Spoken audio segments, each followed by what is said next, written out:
Does the intelligence community ever fabricate threats to influence elections in the way that Tulsi Gabbard is saying has happened with the Russia collusion narrative? Intelligence agencies not only have to manipulate the American public to prevent them from knowing the true significance of a threat that might be imminent, but they also have to manipulate the American public, because manipulating the American public also manipulates foreign intelligence. If you tell something to an American publicly, you're telling it to every English speaker in the world. And that goes both ways. So if you omit a fact, then you're omitting the fact from foreign databases. Or if you tell an intentional falsehood, you're giving misinformation to foreign adversaries as well. Right? That's the information warfare landscape that we live in, that we so often forget we live in. Right. Okay, so we're being spun essentially at all times, and we have to be, according to what you're saying. So are they worried that we're going to panic if there's an imminent threat? Why spin us? Because so mass psychosis is very real. When what will happen in any given group is you'll have the majority of the group will simply react emotionally. Fear, sadness, outrage. They'll have an emotional response to an input, but they won't land on a decision. They won't land on an action step. A small subset of the group will land on an action set as well as an emotional set. but it's very difficult to predict what action the mass will not only adopt, but then pursue. Could it be peaceful protests in a park that they land on? Or could it be tests in the streets burning down businesses? The same input can yield both outcomes, but you don't really know which one it's going to be, because it kind of boils down to the few people who have an action that they take, and then the response of the masses to that action. Do they support, or do they work against that action? And we've seen in history time upon time upon time. Sometimes protests break out and businesses burn. Other times protests break out and nothing burns down. We've seen people self-police. We've seen people hold each other back. We've seen people push each other forward into arms of troops or into lines of fire. We've seen incredible things. Human beings are, for all their pros and cons, without a doubt, human beings are unpredictable. What Tulsi Gabbard is putting forward is that this was a coup. So extremely high stakes. So it does seem like the sense that it was fabricated is going to be important. So fabricated does not feel accurate, or it just feels semantically off. So it is semantics with a heavy dose of accuracy, I would say. Fabrication by definition among intelligence agencies means that it is invented truth. There is no foundation in it. If you think about it, you've basically got three types of information. Misinformation, which is mistaken or inaccurate information. Disinformation, which is intentionally falsified information. But then you also have a third category called malinformation or malicious information. Malinformation is real fact maliciously presented so that it can shape people's opinions. With the collusion accusations, what she's basically saying to a professional intelligence listener is that what was presented by the Biden administration was maliciously derived. Instead of taking the full body of evidence, they took a subcategory of that body of evidence, reached an analytical conclusion, and presented it to the American people in a way that painted Russian activity in the 2016 election at the worst. So what she's doing is essentially picking a different subcategory of the same base of information and then presenting it forward, also some would accuse in a malicious intent to spin a positive story about Donald Trump. The truth is, in that body of evidence, you're going to have lots and lots of information. So a true analytical product should look at all information and create a probability index, as well as a veracity index, meaning what's the value of each piece of information.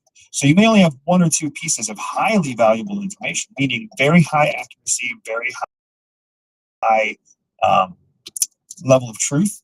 And those two pieces of information might be better than 50 pieces of conjecture. We don't know. No one is talking about that in the media. No one's saying whether or not the report she's pulling from XYZ is high fidelity, low fidelity, or whether the original analysis that was reached by CIA in 2018 was high fidelity, low fidelity. There's a muted element to the value of the information. The other thing that we have to keep in mind is Tulsi Gabbard, the DNI is a presidential appointed position. And why does that matter? Because she's there to serve the president, as is Radcliffe, the head of CIA, as is the entire CIA. They all serve under the executive branch. So they have one customer, and that one customer is the president. So what the president wants, the president gets. In this landscape, how should we contextualize the fact that these are presidential appointees who theoretically serve at the pleasure of the president, though this accusation is very specifically that, you had one thing happen, which was a bleed over from Obama to Trump was actually used to undermine the president. The thing we need to understand is that what we're seeing now isn't new. What we're seeing now is extended all the way back to 2003 with the creation of the DNI, and then even before that with all positions that were political appointee positions. The difference is that social media and the 24-hour news cycle in the modern era of contributory 24-hour news cycles and conjecture news cycles and pundits all over the place, information is more available than it's ever been. The fact that the president appoints people into positions of power that will benefit the president's ambitions and outcomes and goals, that's always been the case. That's always been the case as long as we've had presidential appointees. We just see it more now than we ever saw it before. It used to take us 2 years, 3 years before we realized, oh shit, that person's just there to put their stamp of approval on anything the president says. It used to take us years to see that. We see that now in weeks, or days, or before it even starts. That said, what Donald Trump has done a questionable job of is that he's put people into office in his most current administration that are clearly not qualified for the job, that are clearly there because they had some sort of pre-existing relationship with the president before he was the current president. That's something that, at least in the past, presidents have tried to obfuscate a little bit. They tried to pick someone who was a career diplomat, or they tried to pick someone who was in some sort of career category that was overlapping with the office that they sit in, right? But you're from RFK Jr. to Hegseth, each of their positions, everybody on both sides of the aisle look at that and say, this person doesn't have the quality. There's no way this person is the most qualified person in the country to sit in that role. Should we be uniquely suspicious of, skeptical, maybe a better word, should we be uniquely skeptical of Trump's appointees? Yes, because when you look at recent history, the last time we saw essentially cronies that were not qualified for their position being put into the office that they were put into was Venezuela under Chavez. I'm not comparing Donald Trump to Chavez. I'm not saying we're destined for the same future as Venezuela. CIA believes that all people are born with a spy secret superpower. For some people, that means they can win deals. For others, they can spot liars. Some can even seduce lovers. I built a free 3-minute test to help reveal to you exactly what your secret hidden superpower is. All you have to do is click on the link in the description below, take the test, and start using your spy superpower to stay ahead of 99% of people. But I am saying we took a big step, a very big step, from the Biden, Kamala, whatever that disaster was, to where we are now, in the fact that we've basically abandoned previous protocols for how we identify presidential appointees and moved into this era of pushing our appointees through nominations because we controlled Congress. All right, you were in CIA for 7 years, but you interacted with 5 different directors, which by the math is slightly unusual. So normally the tenure of a director is 3 years. This is looking at history since I think 1947 when the CIA was founded. You were dealing with either 1.4 or 1.8. I forget what the exact math was. It was about half of what a normal tenure is. And you, by the way, for anybody listening, you were gone a year before this whole scandal started taking place, for anybody who cares about that. But when you look at that, what was the protocol being used that created such a high turnover? Because I don't look at that and go, oh, we had a good system before and now we have something broken, though you are helping me understand this in a different light. But what was the methodology that was being used, whether it was by Biden, Trump 1, Obama? Like, how did they select? The office of the director of CIA, I would categorize during my tenure in CIA, that office was being used as a place to check a box on an upward swing to other political utility. So part of the reason that we had so many directors in such a short period of time is because when I first joined, Director Hayden, who was a 4-star Air Force general, was the director of CIA. That is blatantly against the rules at the time. You're not supposed to be a uniformed military officer and also be in charge of a civilian government intelligence agency. But they had a carve out, they made an exception for General Hayden.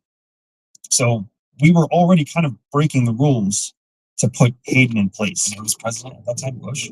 Yes, it was Bush at that time. So, and Hayden had been there, and Hayden had been very successful by all accounts. Hayden was well liked at CIA. So Hayden was well liked, and Hayden was replaced by Panetta. Panetta was purely political, right? Leon Panetta. After Leon Panetta left, he was replaced by Petraeus as a civilian. General Petraeus, who had led military forces in the Middle East, came on as a civilian. Once again, we have a weird thing, or because he had exited the military, no beef? It was no beef by policy, but it was still kind of unique that he was a career military general who then came in to lead the intelligence. Why do we look at that sideways? Why is that? Why should that be weird? It doesn't hit me as weird, only because I haven't thought about it. Because you have civilian agencies for a reason. And then you have military groups, military organizations for a reason. The culture is totally different. The mindset is supposed to be different. The purpose is supposed to be different. When it comes to the military, they're there to follow orders without objection. So when you see a military guy in a civilian organization, you should be paranoid that they're just following orders. Once again, that is just so baked into their DNA that good luck avoiding it. And why do you put a military person in charge of an organization? For the same reason. Right. And then you also should also, as a leader, understand that when you put a military voice in charge of a civilian organization, you're going to have a break between the organization and the leader, because that leader is not used to leading civilians. That leader is not used to the kind of motivational talents, the kind of holistic leadership that's needed to lead people who voluntarily You can't just tell them what to do. You can't just, and there's You gotta no bring them along. there's no professional implication or no professional ramifications if they don't do what you tell them to do. It's not like the military where you could go to jail, where you go under UCMJ Very different, yeah. for saying no to an order, right?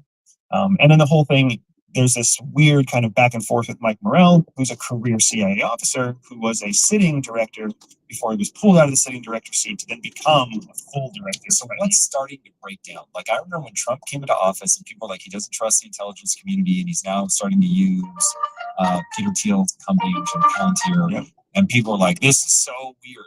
It sounds like something started breaking Please down. arrive at the pickup point before There's so 7:30. much division between the left and the right. Agencies are starting to be weaponized against the other party to either keep them out of office. Like, is that what we see starting to happen? So these guys have an intuitive, like, give me a general, give me somebody that just follows orders. I'm going to tell them what to do, and they're going to do it. I don't think it's the weaponization of the intelligence services. It wasn't then. It may be going in that direction now for different reasons. But what I would say happened is that prior to the second term of Bush, the person in charge of CIA, the people put in charge of intelligence agencies, were there to serve the mission first, and that was it. Protect America.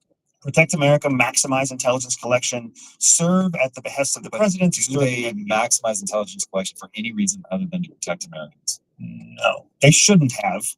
They may have only if it was a presidential directive. And there's a whole carve out in the intelligence world for when the president finds something that matters to them. It's called a presidential finding.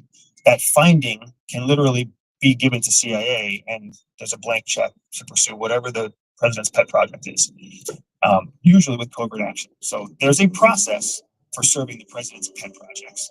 But generally speaking, by and large, you put someone in charge of an agency so that you can fire and forget that they're there, and they just keep the engine running like a CEO.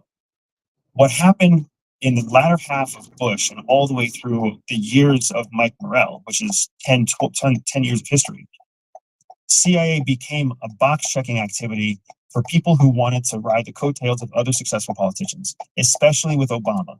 When Obama took office, Obama was there on the promise of changing things.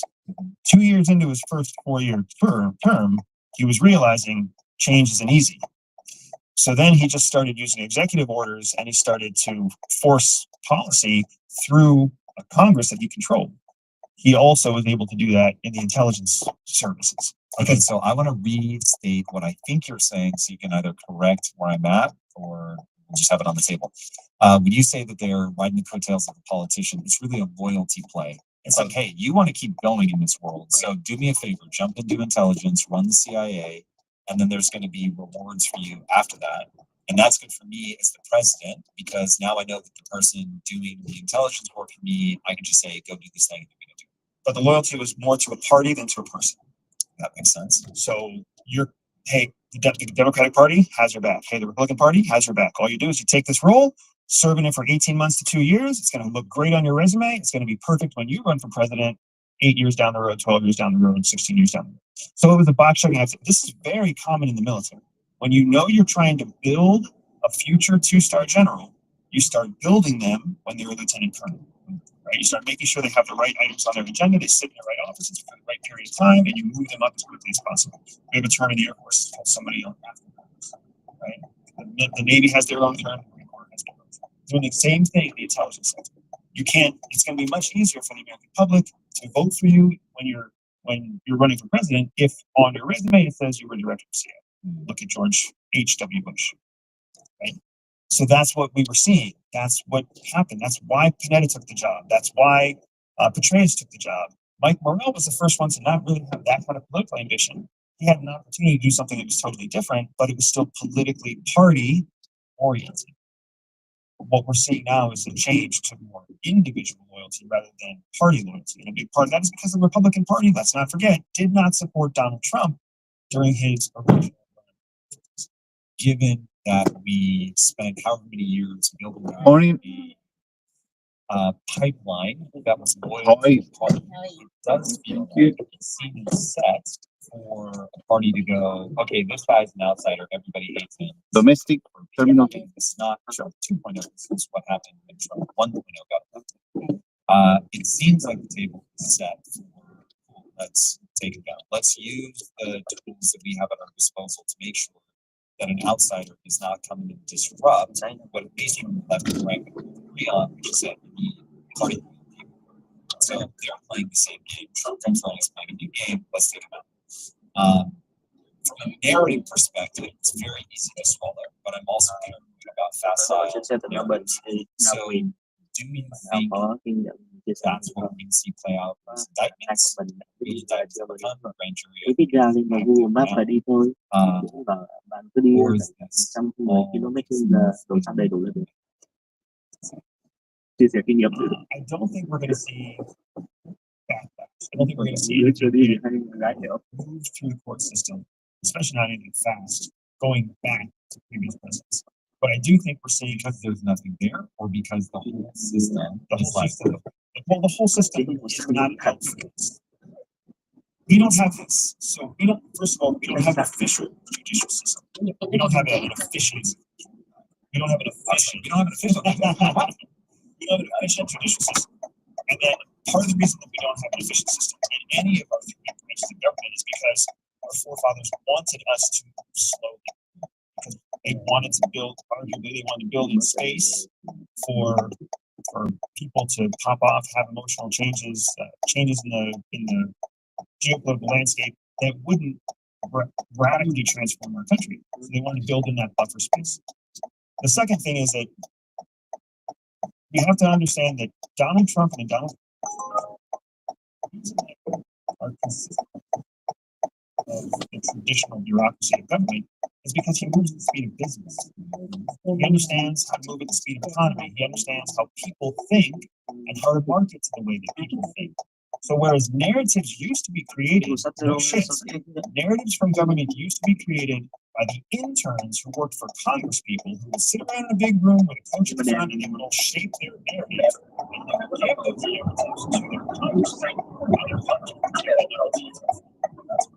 It's ridiculous. And anybody who's ever worked on any kind of never really watched. They're supposed to have a meeting with the Senate from Iowa. And instead they have a meeting with 424-year-olds, two of which are interns, two of which are staffers. And they're talking to these 26-year-olds, 24-year-olds about whatever policy is going to be passed. And then those four kids are basically like, we got you, dude. And they go talk to them. That's the way our government works. It's a shame. That comes back to not being used. It's the upset. You've got people basically saying this is how we want to think about it. Put it together and come up with the that. Especially now, pure media, and they'll repeat the same phrase. It is way securing that, was not how messaging shit. That's not fun. And that's been how it's been for a long time. So by the time you and I hear something official from the government, it's been shaped.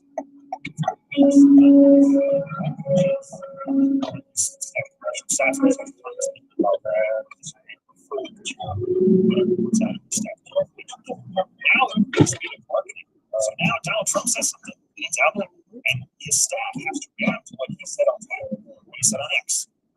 It's all how it's all just dropped. So there's all these different things. That's very, very different. What does that mean? What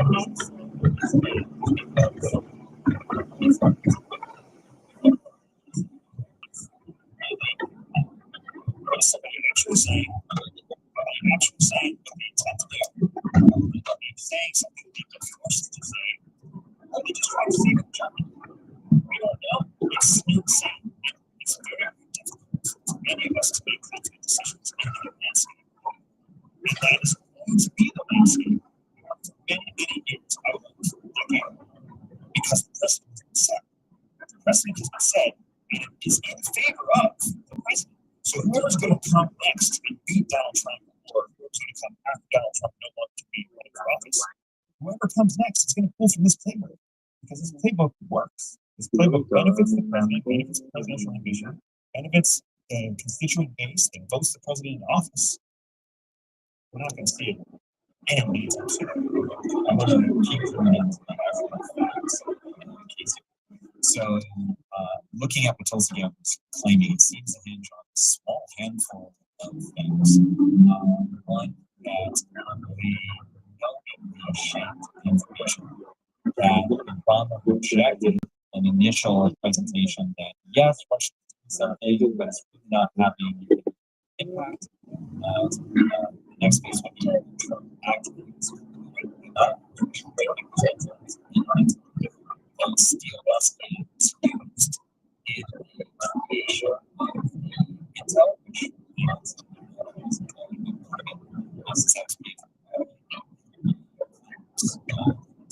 If all of those things didn't know about it, that it was some sort of malicious damage, like that is one subset.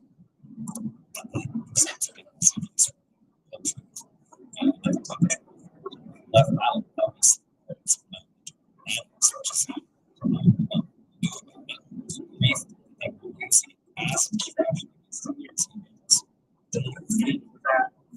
if those things are true, all times. I don't think it would qualify as a coup. And that's because in my worldview, coups are hyper organized across multiple regions. Military, police, intelligence,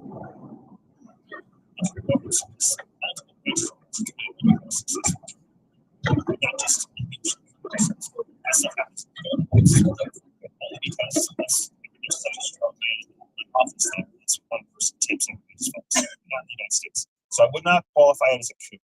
I will say that it seems reasonable and logical to me that Obama would have known about it, because anything that's happening in the executive branch would have been told to the chief executive, whether or not it made it into part of it, whether or not it was on page 2 of the statement brief, I don't know.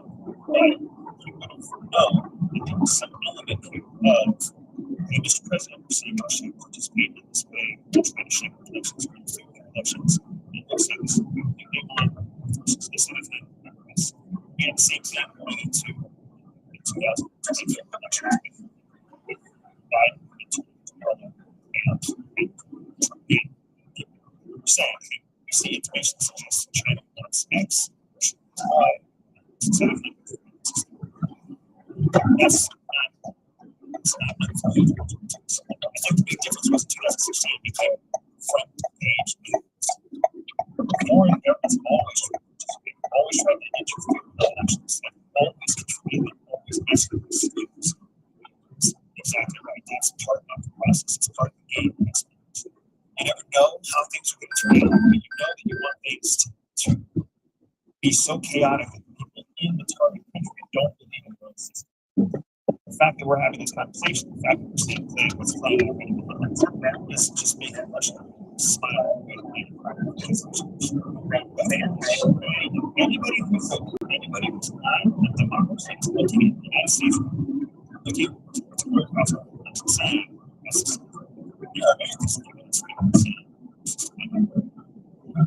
the end. That's what I'm going to be. Not to get some person to finish line, to make everyone process.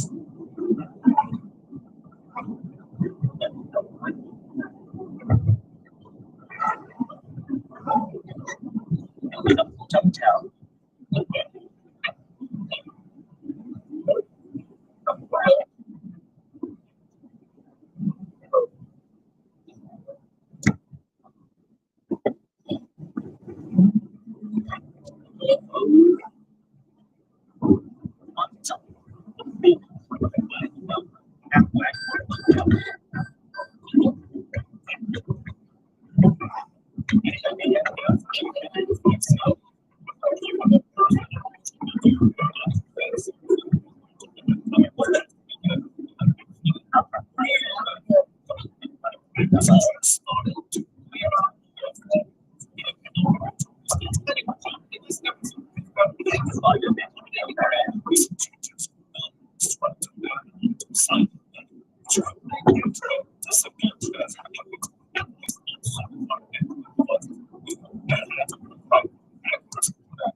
They have what they call their system, which lets you make from a variety of templates that are pre-built and will suit any type of website, whether it's a simple blog, an online store, a video platform, whatever. All these templates are optimized by default, giving good SEO, but they also add some SEO specific tools on top of that to make sure that your website just doesn't end up on top of that, to go further, Squarespace has their own design engine to create pages, dragging elements, content, colors, fonts. You can just tweak the templates however you want. And once you have something you like, you can add extra features like your online shop, payment system. You can from Squarespace, name to have an easy to remember address. So check out squarespace.com/experiment. If you can get 10% off the website ultimate purchase. So let's start with some worry news from F2. They're basically saying that the registration process will likely kill open subscribers in time. If you haven't thought, Google will have mandates that developers register onto a specific platform when they want to publish an application that users would sign up onto their devices. If you're not on that list as a developer, app ID as an added onto the platform, certified F2 devices will just refuse to install this application, even if you send it to show you install the experts in that instruction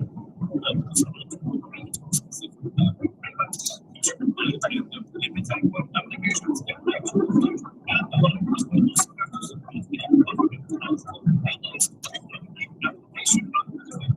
register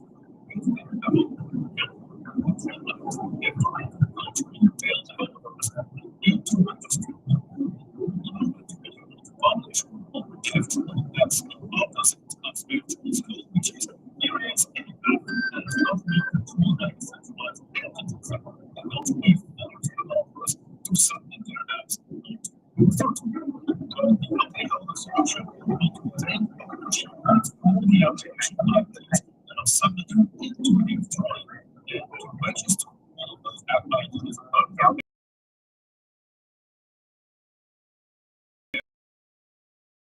That would basically mean everything to all the publishing rights associated with being that published. The end result is that everyone probably can, or at least have to drastically mutate into something else in the future. Everyone probably uses that competent because it really looks like malicious compliance. They're being told, hey, you really need to accept any form of external apps straight from the Play Store. You need to make side loading really easier for everyone. And they're saying,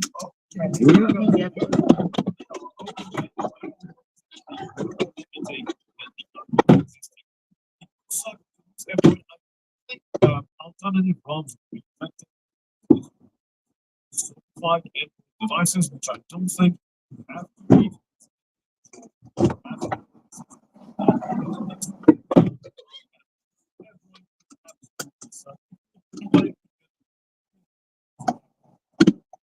One of Red Hat's instances was distortion collective, which sounds either like a World of Warcraft guild or maybe a Star Wars faction from the sequels.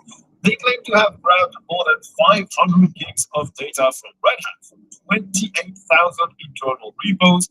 Internal repos, as in it's not the usual open source code that you can find. This seems to include some customer records, which could have some information about their whole networks, their platforms, their servers, which just places customer security at risk. These records can even contain authentication tokens, database accesses, and logins, so it's obviously really bad. Red Hat confirmed the incident, but apparently this happened 2 weeks ago already. And the hackers, since they didn't really get any response to their extortion demands, they published a list of everything they accessed and grabbed, which includes records from Bank of America, from T-Mobile, from AT&T, Walmart, Costco, and also the US House of Representatives and some US Navy organizations as well. These are only the US related stuff that I could find, but there might be other stuff that is not linked to the US specifically. Apparently, the extortion demands were left without answer from Red Hat, and the company has removed all access that hackers used to reach this data. They isolated the GitLab instance, and they contacted the authorities. They say that they added some hardening measures to prevent further access as well, and they're contacting all impacted customers to share what could have been exposed with them. Now, let's be totally fair, whether you're a big or a small company, you are never really safe from those kinds of attacks. Red Hat is a big target, and generally, in terms of security, it's not a matter of if you get attacked and if you get breached, it's a matter of when you get breached and what they actually can grab and how they can actually decrypt that. So we can only place blame on Red Hat if we end up finding out that they didn't secure this properly or they didn't apply all security measures that they should have applied. But generally, in terms of cybersecurity, it's not a matter of if, it's a matter of when. Now, this week, the kernel 6.7T was released as well. It seems like a refinement and hardware support kind of update this time around, but there are some big performance improvements as well. First, there's enablement for the Intel Xe3 graphics that are starting to crop up in Intel-powered laptops. There is proper Lunar Lake laptops and the smart box support for AMD hybrid GPUs, meaning that technically those systems with an AMD GPU and an integrated GPU as well should be able to automatically switch to the discrete GPU when running intensive apps or workloads. I was pretty sure that this already existed, but apparently not. There's also support for the Legion OS, plus some big changes to file systems. First, the kernel can now write zeros without any I/O operation on SSDs that support the required features, meaning blanking a drive will be much faster then. And there are also improvements to reduce the wear on those SSDs if you blank them in this way to extend their lifespan. X4 also received sizable performance improvements when you're copying large numbers of files or when you're creating databases. BetterFS has an experimental feature to improve performance as well. Apple Silicon support also gained support for rebooting M1 and M2 Macs instead of just shutting them down, which is always nice. And there's also improved security handling of all CPU vulnerabilities like Spectre or Meltdown with a unified option to enable or disable those mitigations. There's also something called initial proxy support, which, as far as I understand it, should give a resource allocation boost to the current task being run when there's a high priority task waiting for more resources. So basically, you have a task that needs to be completed because there's a high priority task running right behind it. And so the kernel will just boost the currently running task so it can finish faster. And so the high priority run can start faster as well. This should reduce slowdowns in desktop applications, but it's probably a nice performance boost for a lot of use cases. And obviously, there are the usual improvements to existing drivers, newer drivers, better performance in all subsystems. The Linux kernel updates are always really, really nice. As always, your distro will give you that kernel update or won't. It all depends on its policy. Now, OpenSUSE Leap 16 was released this week. It's a major release that for once changes a lot of stuff for Leap users. Now, obviously, the goal is to have a stable distro, so it runs the kernel 6.12 LTS, but it also replaces their older installer with the new Agama installer, which is a lot simpler to understand, but retains most, if not all, of the power of the previous one. SUSE always had a pretty huge installer with every single feature that you'd ever want. The new one seems to continue that trend with a much nicer UI. The package manager now handles parallel downloads for faster installs and updates, and there's a new migration tool to help Leap 15 users move to 16 or move to a rolling release instead, like Tumbleweed or Slow Roll. You don't get quite all the latest desktops. GNOME is stuck to 48. 49 was released way too close to the end release date of Leap 16. You don't get Plasma 6.5, and you won't get it. You get 6.4 instead. 32-bit support is also entirely disabled by default on Leap 16. You will need to enable it manually if you want to run 32-bit apps, like, for example, Steam and some games. SE Linux also replaces App Armor by default, but App Armor is still available if you want it. And Yast has been replaced by Merlin, at least for the package manager / way to install system packages. The rest of Yast was stated to be replaced by Cockpit, but apparently that's not the case yet in Leap 16. It will definitely be a big change for OpenSUSE users, and probably some users will just not want to move to that one, because those are some big changes. The loss of 32-bit that you need to re-enable, and even with that, apparently, there are still some issues in terms of the packages, the replacement of all the tools by newer ones. Generally, people in the Linux community don't like when you replace a tool and change its UI. It really needs to have at least 100% of the feature set. If even one feature is lost in the betterment of the UI, generally it is a problem. So we'll see if people receive Leap 16 well or not. Personally, I think it looks like an interesting one. Now, the KDE Plasma 6.5 beta was also released this week. The final release is still planned for the 21st of this month. Important changes include rounded corners on all windows, even at the bottom. With the usual KDE small radius, you'll be able to disable that, I'm sure. There's also day and night switching for global themes and wallpapers. You can have your light mode during the day and your dark mode when the sun is out. The clipboard can now star items to save them for later use.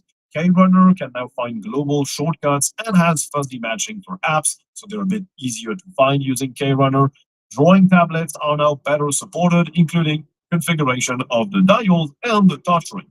Accessibility-wise, when you use the zoom effect, you will now properly zoom onto the text entry point if one has been selected. There are visual cues for sound events. There are visual elements to reduce the flickering on the desktop. And there's a new grayscale mode in the color blindness filters section of the accessibility settings. Plasma can also now display printer ink levels. It lets you install drivers through Discover directly. And it has a new permissions page for each app, which lets you manage a bunch of permissions, not just for Flatpaks, but also for every other regular app. You also get the usual Wayland improvements with the overlay planes protocol being supported. This should apparently reduce GPU and power usage when you're running stuff full screen. There's also the picture-in-picture protocol being supported and the pointer warp protocol as well. A ton of good stuff in there as usual. I'll make a dedicated video about Plasma 6.5 when it releases at the end of this month, so stay tuned for that. Let's talk about GNOME, because as they move into lockstep with systemd, adding more dependencies on that init system for their session management, distributions that historically refused to use systemd are now starting to ditch that desktop environment entirely, and Artix is such a distro. They announced they were dropping all GNOME-based desktops because they're now, according to them at least, impossible to launch on a non-systemd distro. They say that they have no interest and no time to write a new code path for running that GNOME session without systemd and with compatibility with other systems, so they are ditching it entirely.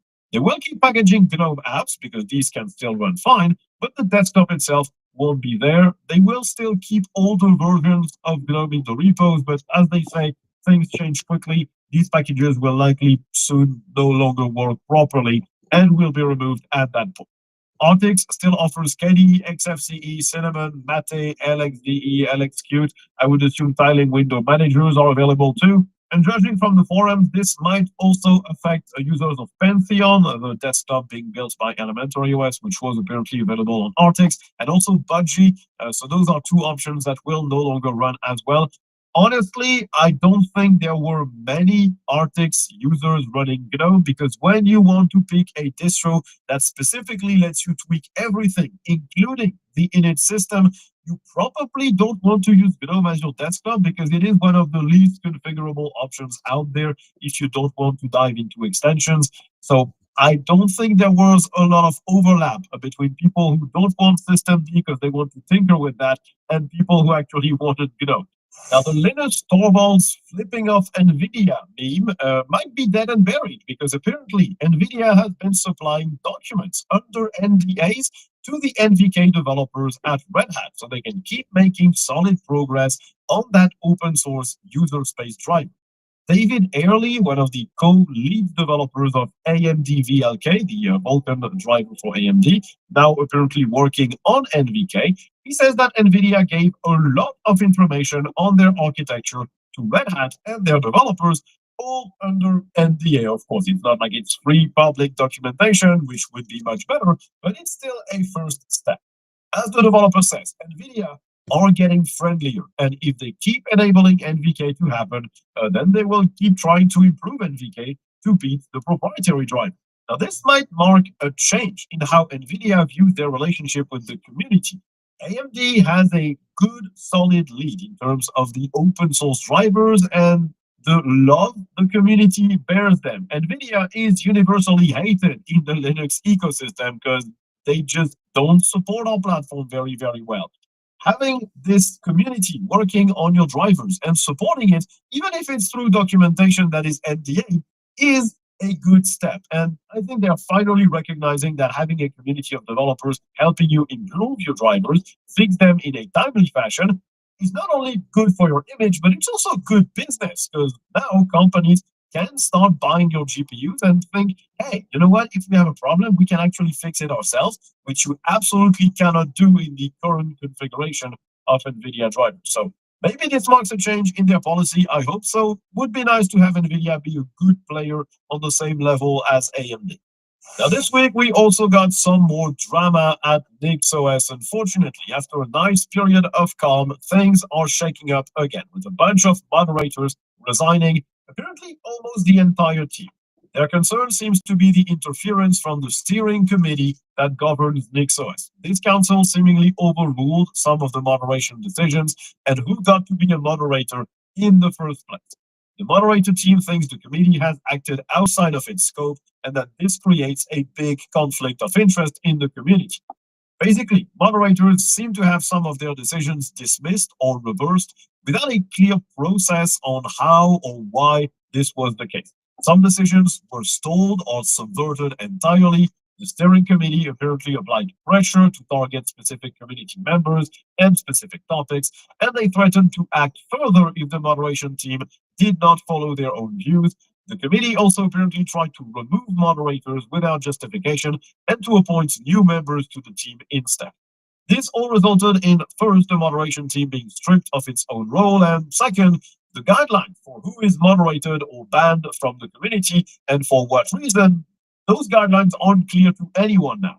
So the moderators are asking for a more clearly defined structure to know what the purview of each part of the NixOS community is exactly, and who gets the final say on each matter. Now, among the comments on the public post from the moderation team, some people say that it's actually the moderation team that overreached and that they are accountable to the steering committee in the first place, because the steering committee is the only elected organ of NixOS. This person who answered, he's apparently a part of that steering committee. He also said that the moderation team operated on personal opinions, on interpersonal trade-offs and biases, instead of just following the code of conduct. I will admit I have no idea what this really boils down to, who could be in the right or in the wrong, or if it's an equal parts responsibility problem. What it looks like is there's a code of conduct. Some people apply it in a certain way. Some people think it should be applied in another way. And so this creates problems. The real problem here doesn't seem to be who applies the code of conduct in which way. It seems to be the lack of transparency. Whoever is in charge of moderation should always make a very visible list of who has been moderated, for what they said, how this infringed on the code of conduct, everything should be fully transparent and fully open. That's the only way those things can work. This doesn't seem to have been the case in the NixOS community. It looks like a lot of backroom talk between the moderation team, between the steering committee, with people trying to influence each other, instead of just being open and saying, hey, we don't like you doing this in this way, so you need to change it, and people responding publicly as well. As always, lack of transparency kills every kind of effort when you're talking about the community. You need to be fully open about those things. And speaking of codes of conduct, one person really does not like them, and that's Eric S. Raymond, one of the early influencers on the entire open source movement, who wrote the little essay, The Cathedral and the Bazaar, that explains the differences in how you build software with an open source model versus a proprietary model. He recently became very vocal against codes of conduct, saying that they are not needed, that projects should refuse to adopt them, should even delete them if they already have one, or replace them with a single rule, which would basically be, if you're too annoying compared to the value of what you contribute, then you're out. He also says that people who turn codes of conduct into weapons only create more conflict, and that these documents are, I quote, an infectious social insanity that causes drama, politics, and backbiting. And well, that's certainly an opinion, one I fully disagree with. Let's be honest, we are in 2025, and this is applying to work that is being done on the internet. People, when they have a screen between them and the person they're talking to, are going to act like absolute weirdos. They're gonna say the most horrendous shit, and this doesn't need to exist. That's why codes of conduct are here, to have clear guidelines on what you're allowed to do and what you're not allowed to do. Just like when you enter a club, an association, or whatever, you have statuses that you need to accept to join that event, that club, or whatever. It is an entirely 100% normal thing to have. The problem is these tools are sometimes misused or not applied properly. As we've seen with the NixOS problem, this needs to be fully transparent. Every decision that is motivated by the code of conduct needs to be logged, archived, and explained, saying, this is what you said, this is why this goes against the code of conduct, and this is why you're being punished in this specific way, or banned, or blocked, or moderated, or whatever else. If you don't have that baseline, then your code of conduct will be taken out of context by many, many people. This is also why case law exists in any legal system, to have a reference. The law can be interpreted in many different ways, just like a code of conduct can. But with case law, or the archives of the moderation logs and the moderation team, you have prior knowledge of how certain things were ruled, and publicly everyone can know, hey, this is how they ruled previously, so it is unfair that I've been ruled harsher on this case. That's it. Super simple, very easy to understand. So in my opinion, Eric S. Raymond is just fully wrong here. If we don't have codes of conduct, we might as well remove any guidelines on how to behave with other people, and we can watch society collapse even faster than it currently is. But before society collapses, spend what's left of your money with our sponsor, Tuxedo Computers. That might be the worst segue I've ever done in my life. You probably have heard about them by now. They make laptops and desktops that ship with Linux pre-installed. They're all I use. Everything you see or hear from me is made on one of their laptops. All my gaming is done on one of their desktops. They're just really fantastic devices. You can really customize the hardware, the insides, the logo, the keyboard layout on the laptops. They have plenty of configurations, plenty of form factors, plenty of options for every price point and every use case. They are based in Germany, but they ship to most countries in the world. They actively contribute to Linux development, and they've been sponsoring the channel for something like 3 years, which is amazing. So if you want a new device, if you want to run Linux on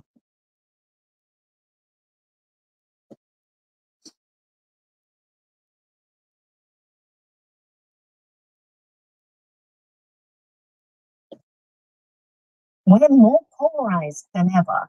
Conversations have turned into shouting matches. Opposing ideas feel like threats, not something to debate. But here's something many people don't realize. Privacy and surveillance have everything to do with it. In this video, I want to explore how surveillance is the key to polarization. Ultimately, it's the engine that makes platform-driven polarization work. Platforms have one overriding goal: to keep us online as long as possible. And they've learned that nothing hooks us like outrage.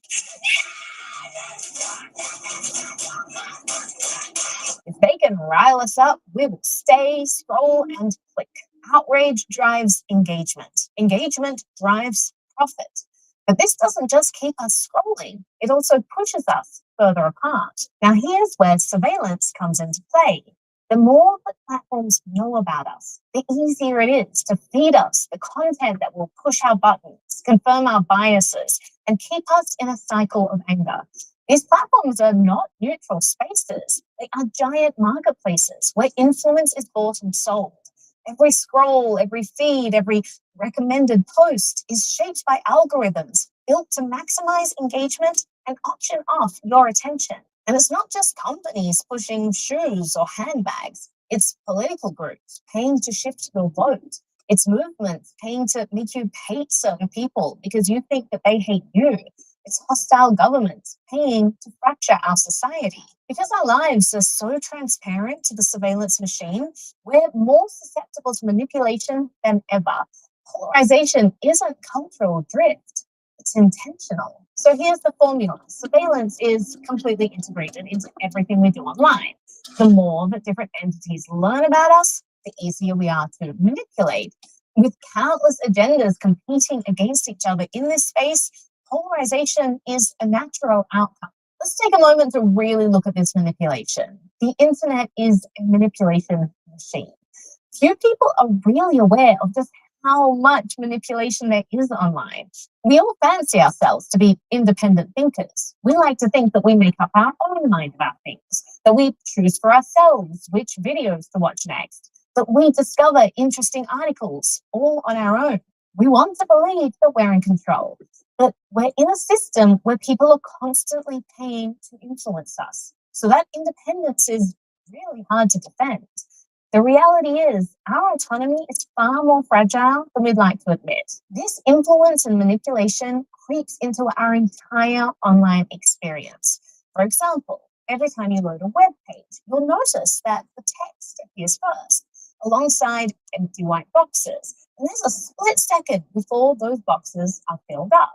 What's going on in that split second is an auction as part of what's called a real-time bidding system, or RTB system. For example, in Google's RTB system, what's going on behind the scenes in that split second is Google is announcing to their list of authorized buyers, who are the bidders plugged into Google's ad exchange, okay, this person just opened up her webpage. Here's everything we know about her. She has red hair. She rants a lot about privacy. She likes cats. Here's her device location, browsing history, and this is her inferred mood. Who wants to bid to put an ad in front of her? These authorized buyers have milliseconds to decide whether to bid and how much. This fire hose of data is sprayed at potentially thousands of entities, and the number of data points included about you can be staggering. Google knows a lot about you. Now, only one buyer wins the ad slot and pays, but potentially thousands get access to that data. Google doesn't make their authorized buyers list public, but they do publish a list of certified external vendors, which is a public-facing list of vendors like demand-side platforms, ad servers, analytics providers, etc., that Google has certified to interact with their ad system. This CEV list is the closest proxy that the public gets to knowing who is involved in this real-time bidding system. And if you scroll through the names of some of these vendors, you won't even find a Wikipedia page for many of them. A huge number have struck themselves from the internet.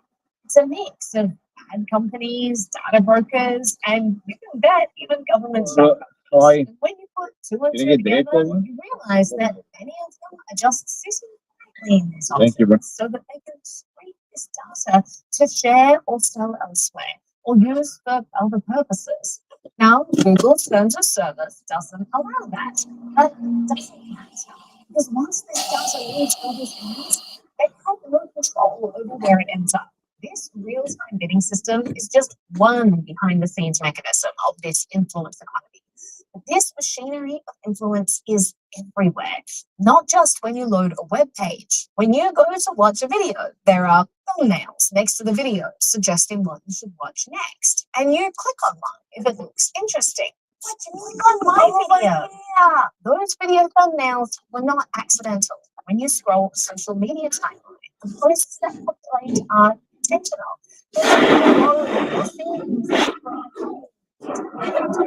Hoping to nudge you in one way or another.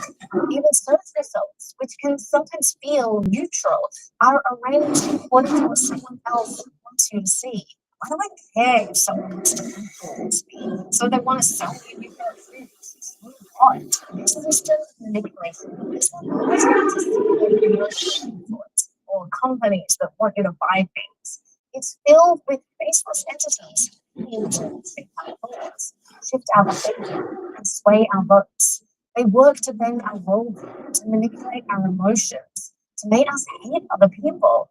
We need to come to terms with the reality that everywhere we go online, people are paying lots of money to manipulate us.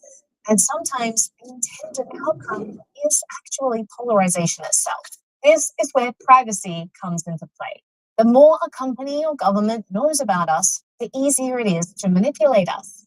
And right now, the surveillance industrial complex knows us better than we know ourselves. How? Because we reveal our whole intimate life to them. We allow every email to be scanned and analyzed, every message to be read, every like, scroll, and post to be fed into a profile about us. We allow companies to scrape every browser click, every book we read, every piece of music we listen to, every film we watch. We let faceless entities know everywhere we go, who we meet, what we do. And then they trace who those people meet, where they go, and what they do, until our entire social graph is mapped. In this current reality, it's easy to figure out exactly what will make us click. And the profiles created about us aren't just about facts, they're about state of mind. Today is Saturday, should be more susceptible to that kind of messaging. If the system can see that you're well, it was essential to time different countries in the direction. So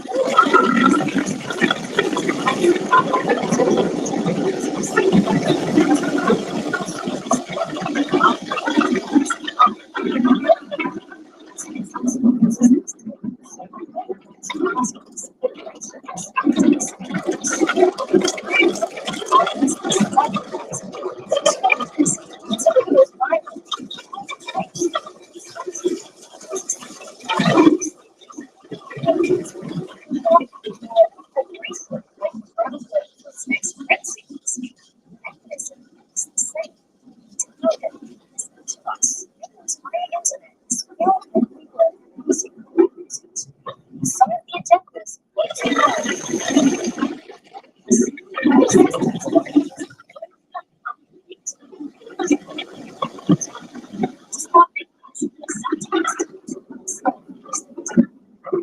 now, just under a decade ago, it was trendy to talk about this idea that algorithms can show us more of what we really so that we can trapped in echo chambers.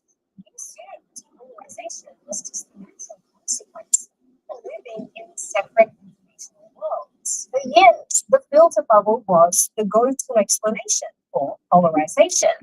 But that story is only half right and dangerously incomplete.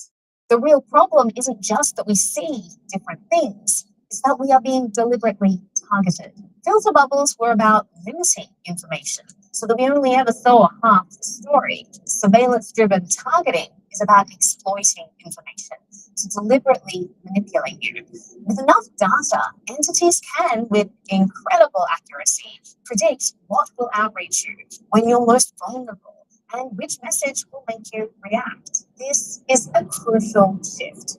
Polarization today isn't just a byproduct of passive algorithms. It's the direct result of an influence machine that knows us better than we know ourselves and uses that knowledge to bend us towards someone else's agenda. So what should we do now that we understand this? Well, first of all, it's about really acknowledging and coming to terms with current reality. Awareness that this is going on is everything. We live in a world of deep fakes. We live in a world of sound bites taken out of context. We live in an era where it's easier than ever to generate AI fluff. If someone wants to make a point of view seem popular, they can instantly create thousands of websites all parroting the same slightly tweaked narrative. So when we go searching for information, it looks like everyone is in consensus. Volume now looks like truth, and repetition seems like proof. Both are incredibly cheap to manufacture. In this era of artificial interactions, manipulation, and engineered outrage, one of the most important things that we can do is not forget our humanity. Realize that the person you're fighting with might not actually be human. They might be a bot. And that story about that political candidate might have been taken completely out of context and deliberately targeted at you to make you angry. Online, we dehumanize each other, but we should instead remember how to talk.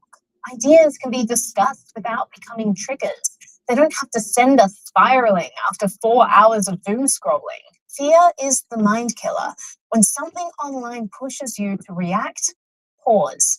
Ask whose agenda this serves. Ask what context you might be missing. So, going forward, it's true, we are more polarized than ever. And it's largely because we've become completely transparent to those who profit from using our emotions against us. Privacy is our ally in this fight. The less companies and governments know about us, the harder it is for them to manipulate us. Privacy protects our autonomy in the digital age. Going forward, we also need to see each other as humans first, not avatars in someone else's propaganda war. The person you're arguing with was probably targeted by a completely opposite propaganda campaign. They've been manipulated too. We'll all be better off if we acknowledge this suffocating smog of manipulation around us, take steps to make ourselves harder to manipulate, and most importantly, we need to remember that we are independent thinkers with the power to make up, to be led by the mob around us, be a tool in their propaganda war. It's time to reclaim our autonomy. NBTV is a project of the Lloyd Institute, a non-profit research and media institute focused on advancing freedom through technology. If you want to support our mission or support our grants program, where we give grants to researchers so they can uncover hidden surveillance everyday tech, please visit bloodhoundinstitute.com/donate. Huge thank you to all of you who have supported us. It means it really does make a difference. And I see all of those donations. I read through all of them. So thank you much. And I'm so glad that you're part of this privacy movement.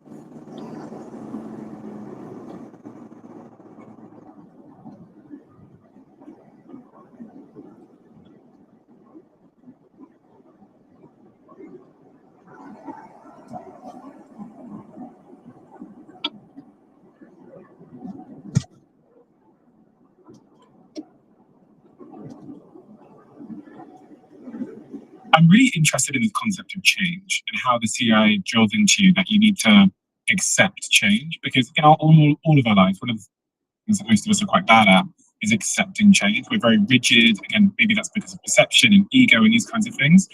But when I was reading through what they teach you at the CIA, they change your relationship with change. They do.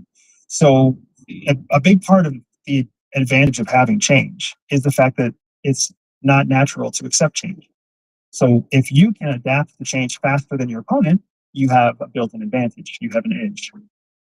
So these three principles, time, distance, and change in direction, these three principles that CIA teaches as concepts apply in multiple different ways. So as an example, time means that you need to accept that things take time, that time is a resource for you to use. Too often we feel like time is fleeting.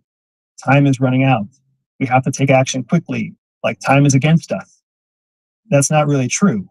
In fact, time is a tool that you can use to break things down. Secrets don't withstand the test of time. How long will it take for you and I to get into each other's secret lives? 9 months. That takes time. Not many people would wait 9 months for anything, right? But time is a huge advantage that you have. If all of your opponents are rushing and you're the only person who isn't rushing, time becomes a huge advantage to you that nobody else has. Explain in the context of business then. So in business, people are trying to make a rapid sale. Most people want an impulse buy, right? What do I have to say right now to get you to buy my $7 fee? I don't really want you to buy a $7 fee. I want you to buy a $97 fee. If it takes me 3 weeks to get you to buy a $97 fee, it takes this other person 3 minutes to get you to buy a $7 fee, who's the better salesman? Well, I would argue that it depends on what you're looking for in terms of long term. This person selling a $7 thing every 3 minutes has to find a new lead. They have to find, arguably, if they sell 1 out of every 10, if they convert at 10%, they need to find 10 new leads every 3 minutes to make $7. If I convert at 10%, I need one person to buy a $97 every 3 weeks. I have a much less demand on my time to find new leads. And I can qualify my leads better. And if someone's willing to spend $97 on something, guess what that tells me about that person? They have more disposable income. The $7 person, I don't know anything about their disposable income. Do they have some? Do they not? Is that mom and dad's credit card? I don't really know.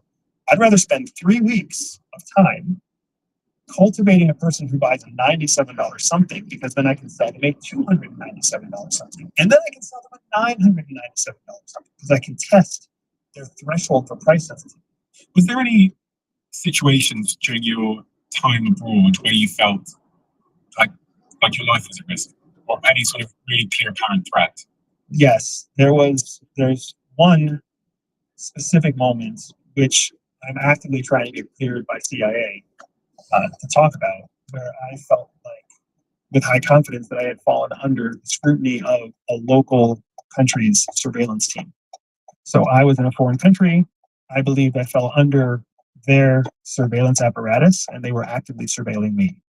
And the country that I was in and the job that I was doing in that country made me believe that if I had a surveillance team on me, their goal would be to apprehend me at a certain point in the operation, at a point where they could get the most propaganda and political leverage, et cetera, et cetera. So that occurrence happened in about 2011. And I'm trying to go through a process now to get that cleared by CIA. Up until about 9 months ago, CIA was giving me the thumbs up that I'd be able to talk about.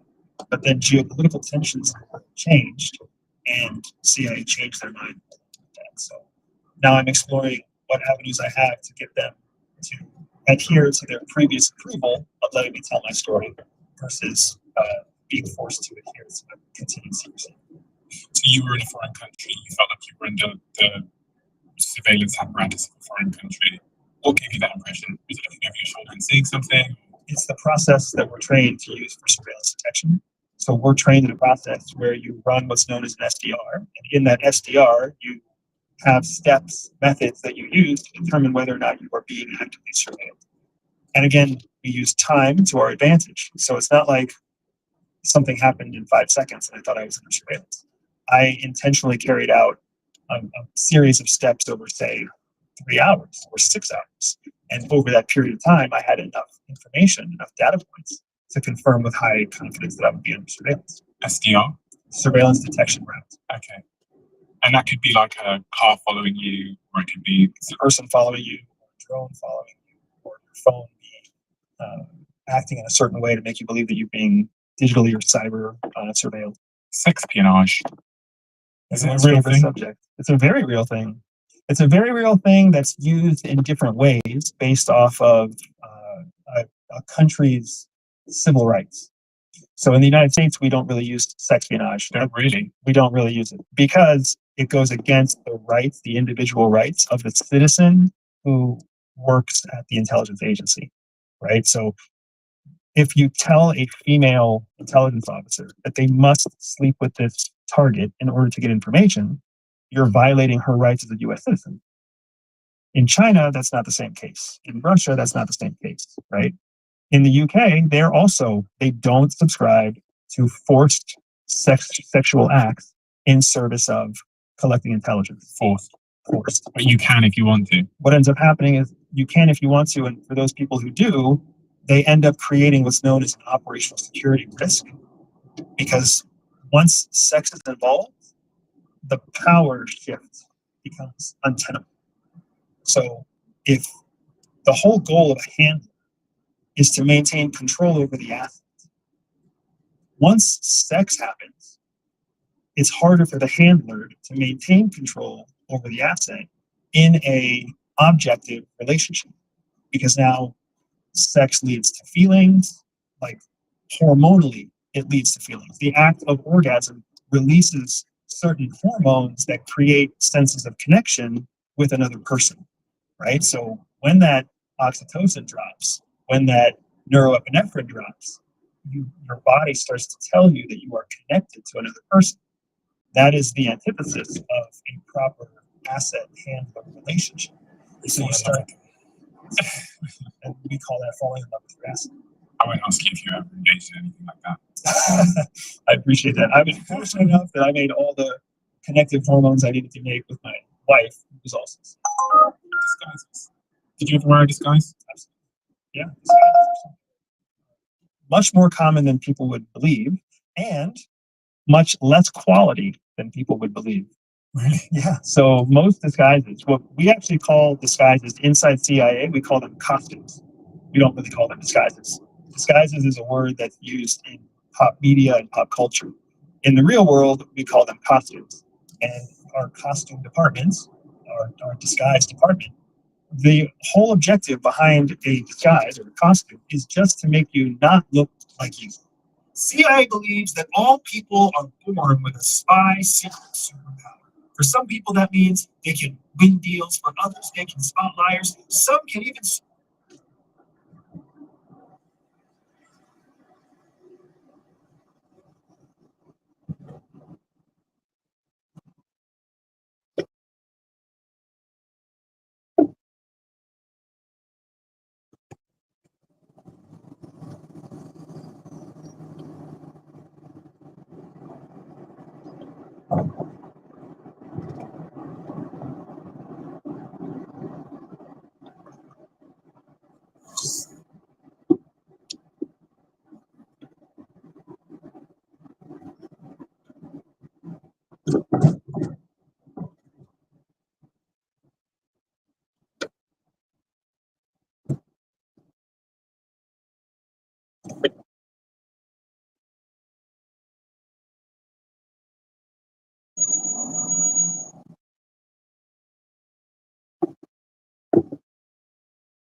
Morning.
Just anywhere here? Yeah. Thank you. Have a good day.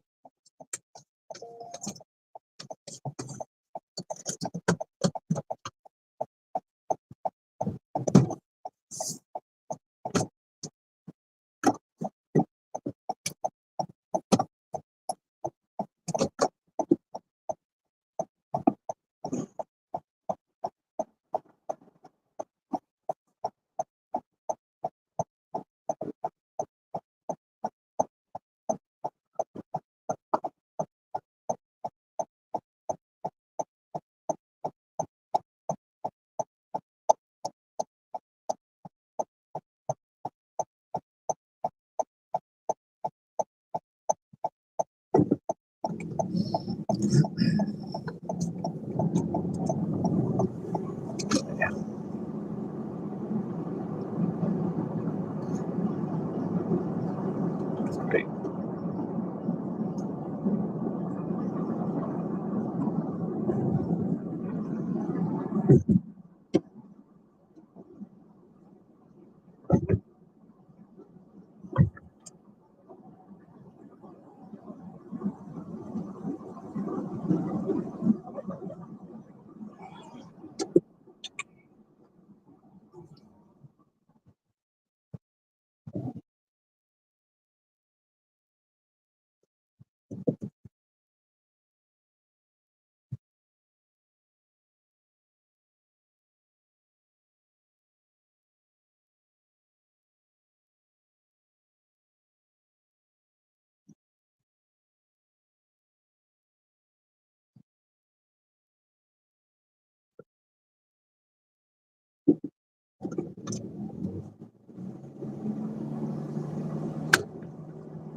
New message from Cindy.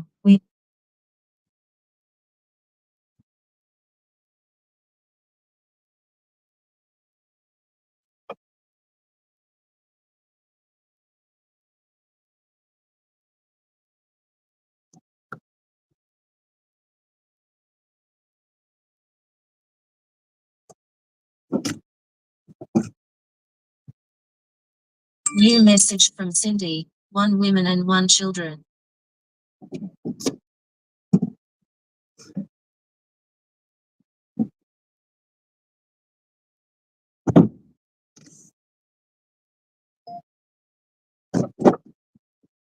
Morning. Welcome to Apple. Sure. Thank you. You.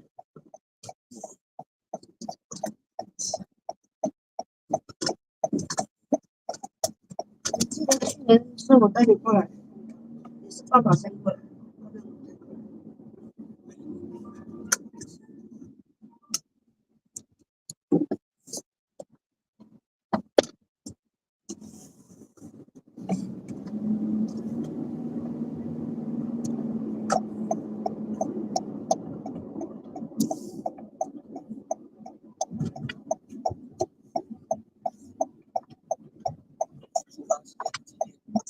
8点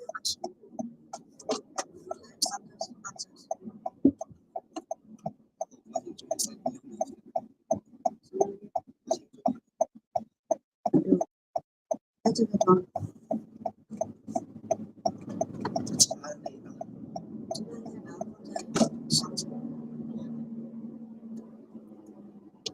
这么爱读书，你自己因为自己讲，你又放下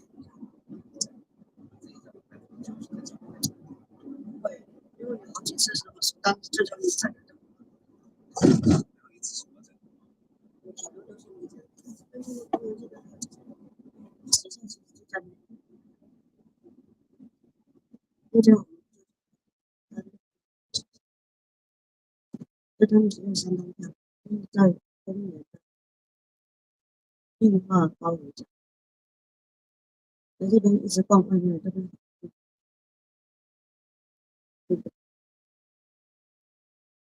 那应该不大可能再做。他们已经毕业，研究生毕业就明年2月份，明年6月份研究生就毕业，因为年底他不会再回家，他只能在这次。所以，因为他们研究生毕业典礼要到明年的10月，也是上国庆的，然后还专门来一次，手机姐姐就在这是，那不大可能。就他这个喜欢国内的这个中餐，这个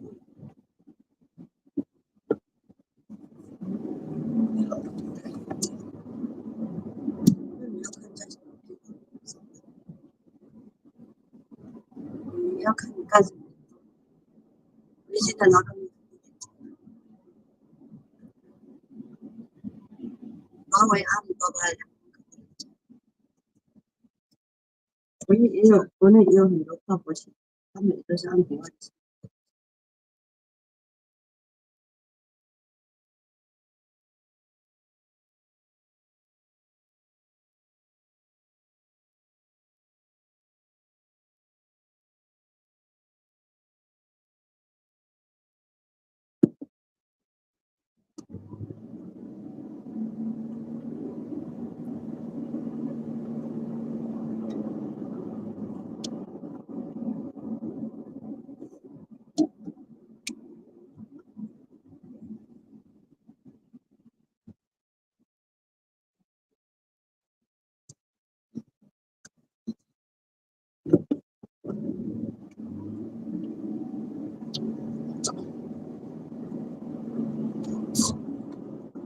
身上流量，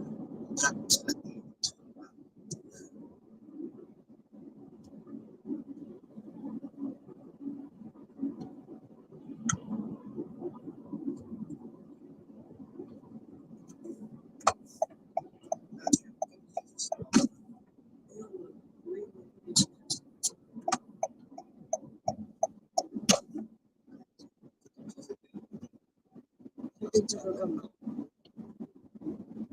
你还要去逛人，你要去看人，你还要去逛东西，你为啥在那逛的？就在那边休息室，他会去给你多几个会。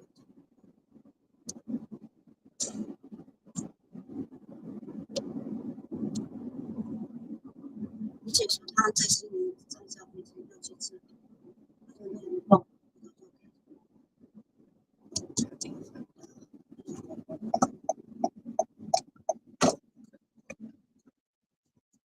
我昨天突然想到，其实就是买菜是这样，就是。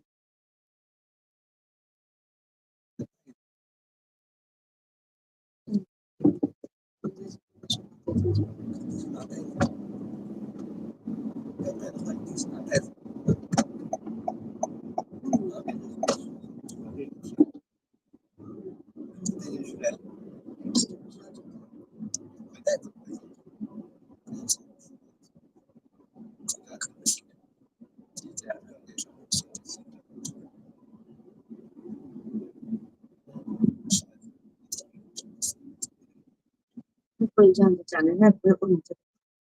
但是我的意思是说，你只要没有你只要感觉没有负担就收，你要是觉得有负担就不要收，听懂吗？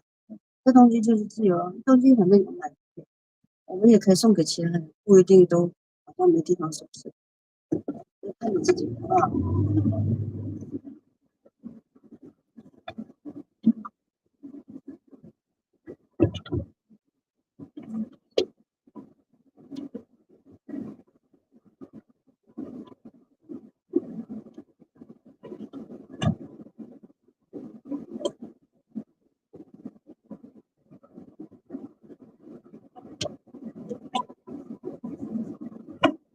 基本上是帮你看。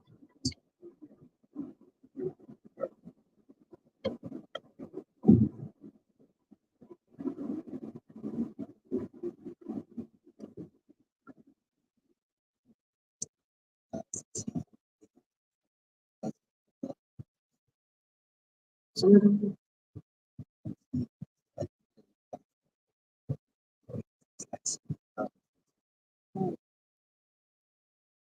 那边进来有人进来。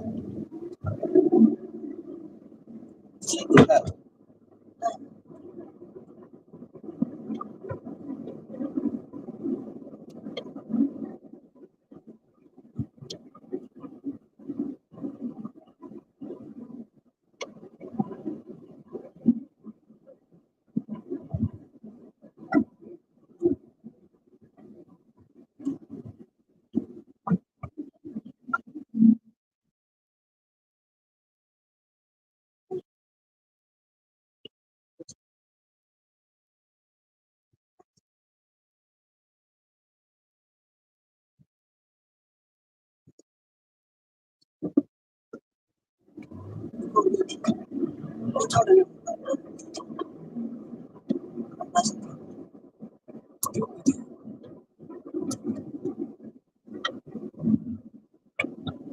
韩国、日本、中国人都是亚洲人，就是五官像，我觉得五官跟雕塑一样。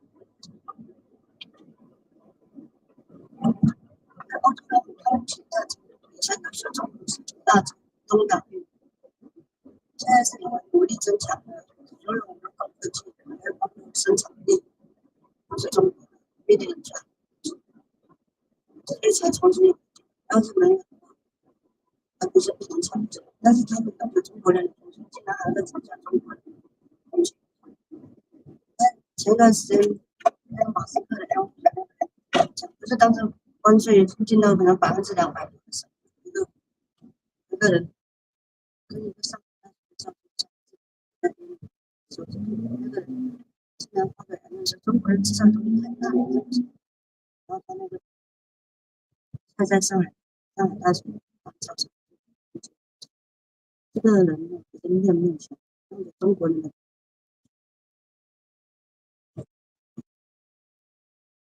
他用者不是用户，他现在家里面的东西很多6%-7%的中国人。说实话，他们吃穿用的大部分，但是除了电器，很多电器他们都用德国的自己。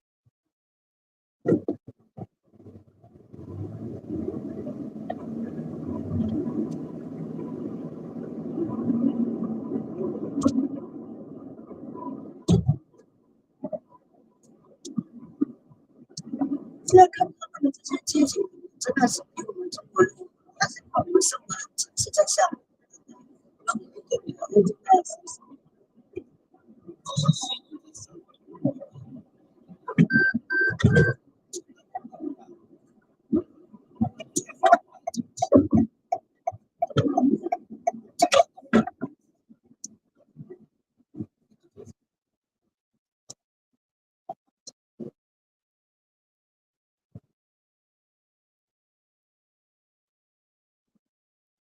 历史是不是就在打折？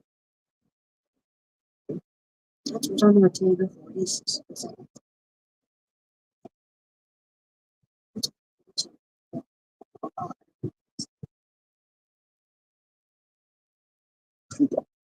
那个辐射也是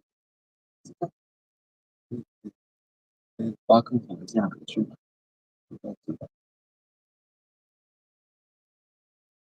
汽车可以去。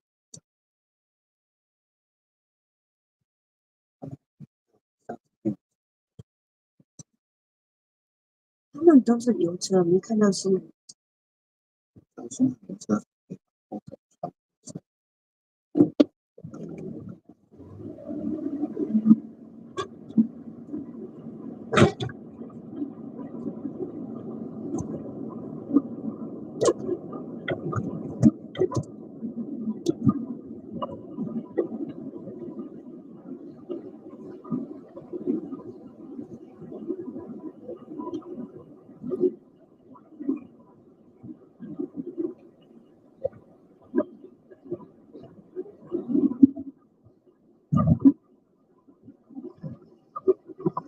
差不多是吹吧，这是。然后很多场，其实呢，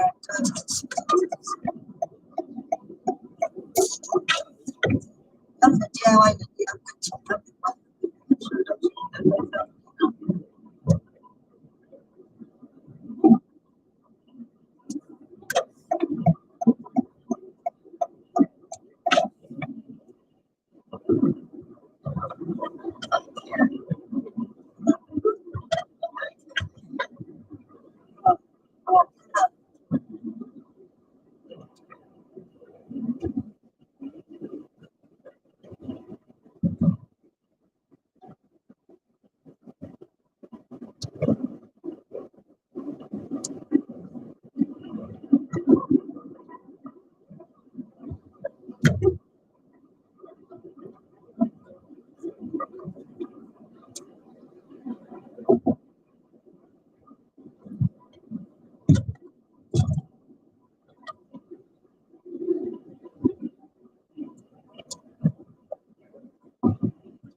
虽然是它是一个小地的，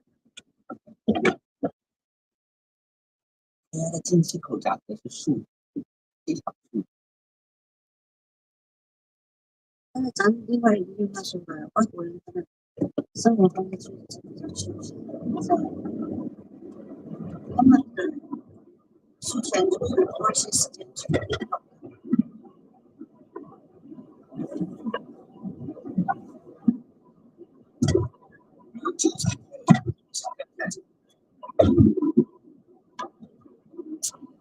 在中国人就是太过于勤劳了，所以不是这样创造出来的源源不断。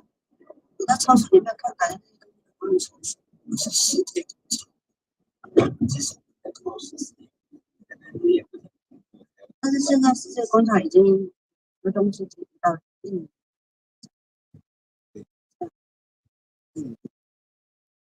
度、印尼的加拿大，像很多供美国的东西都到加拿大去。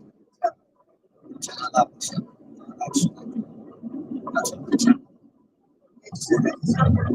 人少，而且那是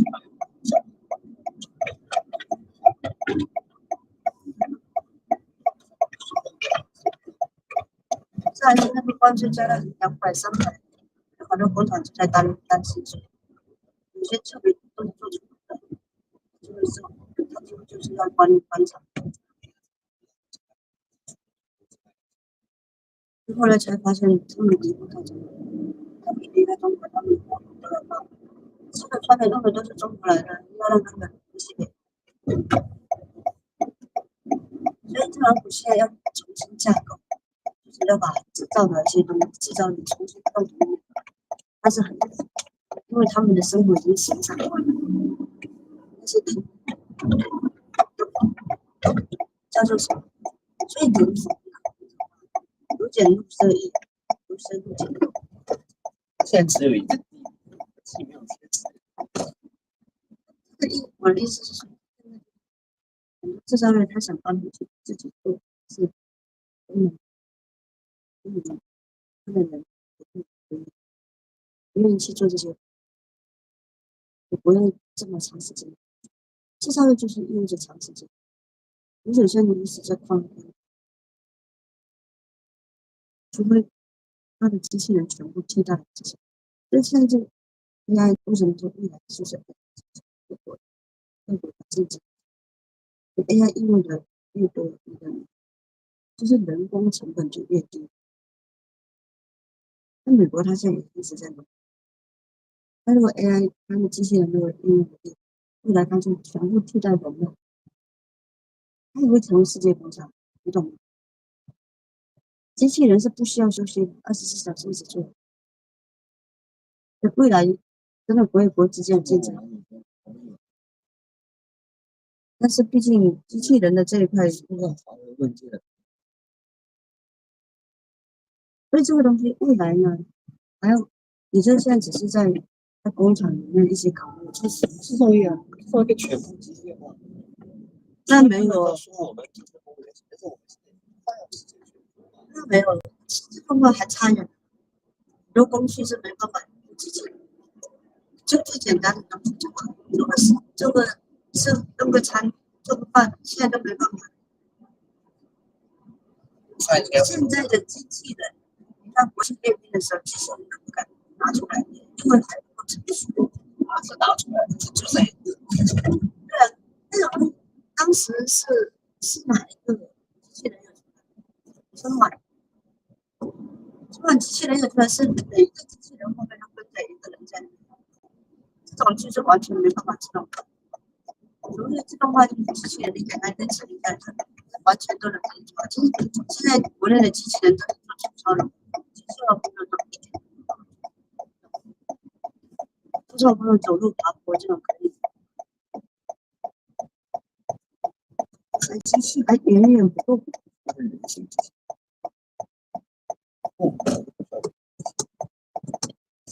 但是你说要机器人要能够真的是帮助什么？那你像有些家政啊，现在国外有些机器人已经替代家里，知道吗？像家政的工作就是机器人，要会洗衣服啊、浇花，效率现在是很强。那现在各国都是在挖这个 AI，挖这个机器人，在发展。未来国与国之间的胜负就是在这个，因为人总是有惰性的，最终人都是会乱。你不要以为国外人，国内人也开始有些在变懒，而且也是埋怨工作时间。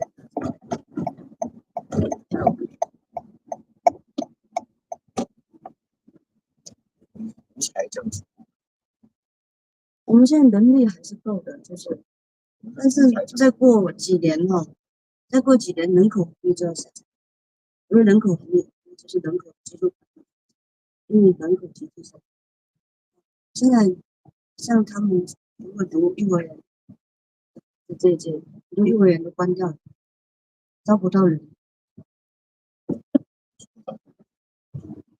现在不是你要创造的，你现在鼓励三胎什么的，他们有不愿意创造一个好。对啊，那这个东西你一定要经济实力很强很强的，然后呢，现在关键是生很多娃，对于现在人来讲，不可能是负担的。现在以前像有些人都说自己不生娃，因为他觉得一个人过得很潇洒，你懂吗？这就是人，像中国人老祖宗几万年上下5000年里面，老祖宗就是任劳任怨的。现在人让你们任劳任怨，你们都是嗤之以鼻。所以你说制造更多的福利让人家去生活。现在有些人不是因为钱的问题哦，知道吗？以前的人更穷，他还是生5个、6个、10个。现在人并不是穷，现在人他对经济的要求更高，然后对养娃的要求更高。现在你要养10个、8个娃，一定是，但是他们觉得辛苦。对啊，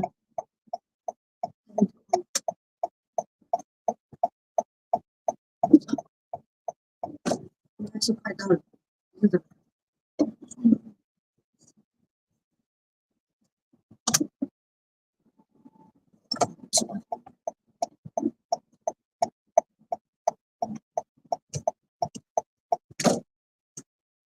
Thank you. Thank you.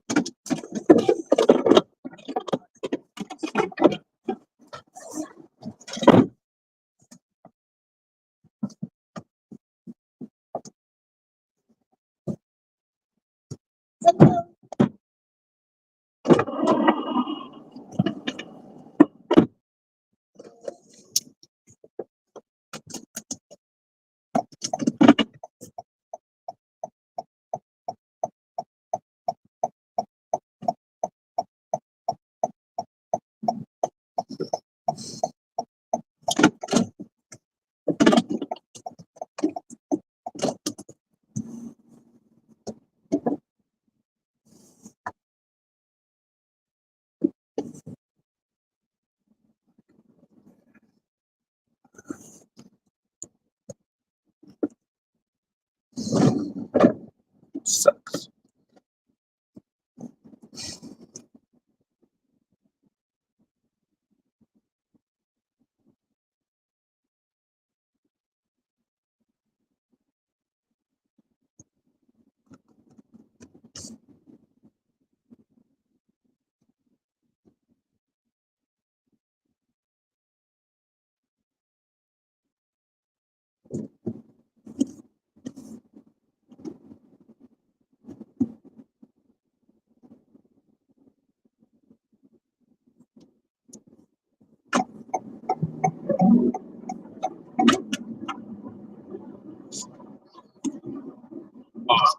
Junior, Trump Junior.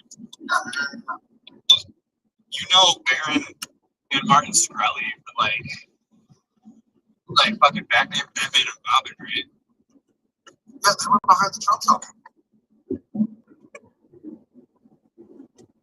Oh, more than just that.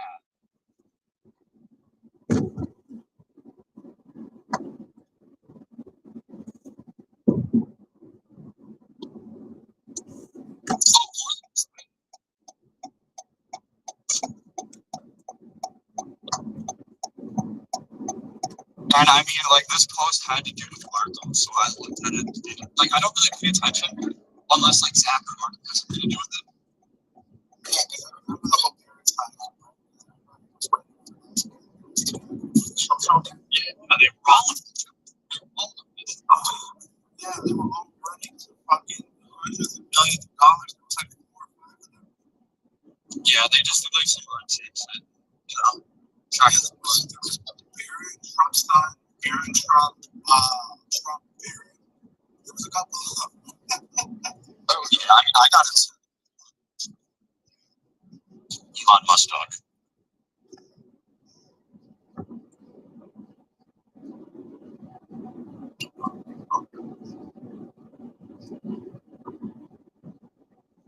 So what's everybody dressing up for Halloween? Yes. I haven't decided yet, but I do have a couple cosplays in mind. I kind of want to get other people to like suggest cosplays and stuff before I decide what I'm gonna do. Sounds good. Sounds good.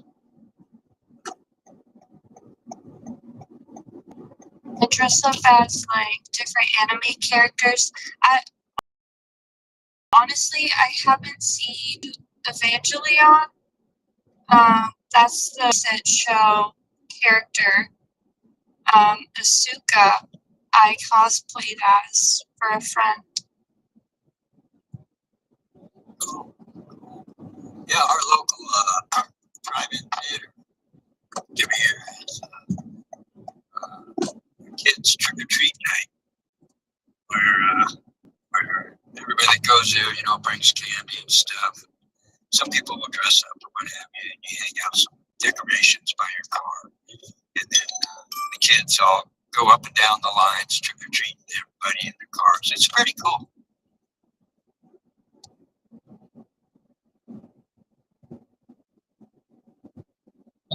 Is that a trunk or treat?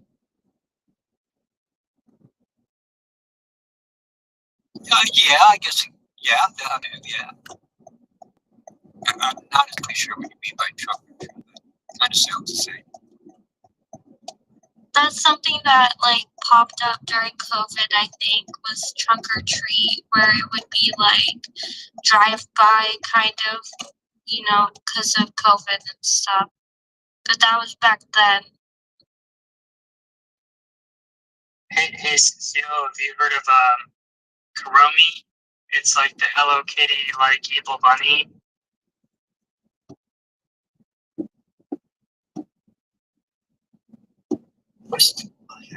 Yes, I love Kuromi. I forgot what the skull symbolism is. So I'm kind of iffy on like skull symbolism nowadays, but like I don't know. My daughter's I like her. a huge fan, and I got her what's it called? Like the big ass squishable. Yeah, big squishable Kuromi, and like t-shirts and stuff. My daughter mentioned that's perfect. I have a 10-year-old daughter.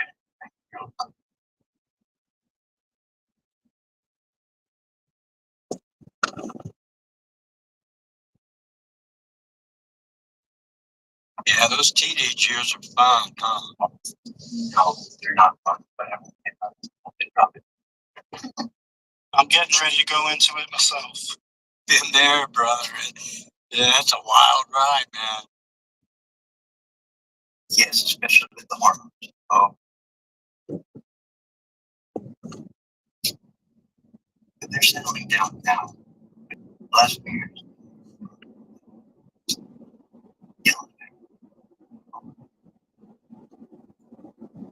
Hey, Atticus. So one of the reasons I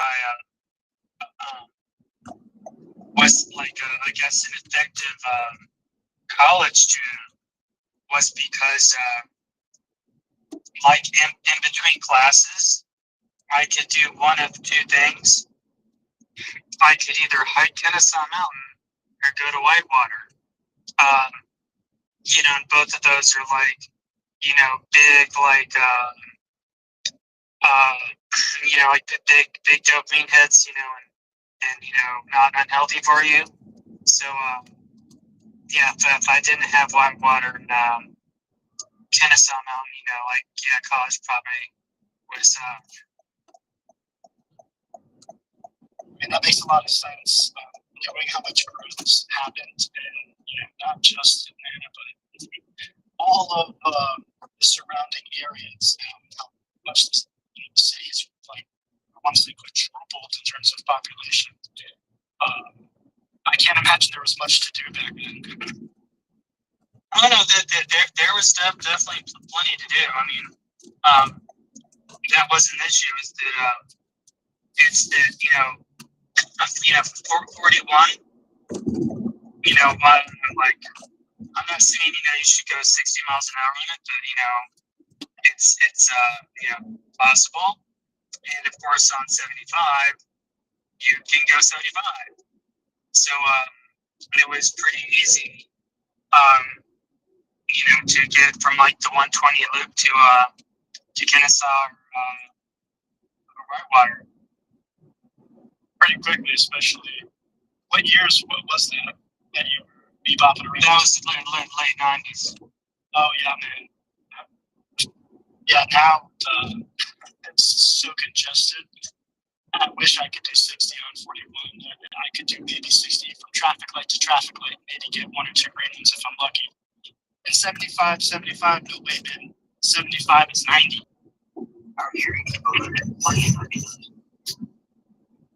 Definitely when you go above 80, 85, the troopers are happy to say hello and ask you for donations to their boats. I see one that I had my Mustang out sitting around and out there, I bet, man. There's nothing but open road.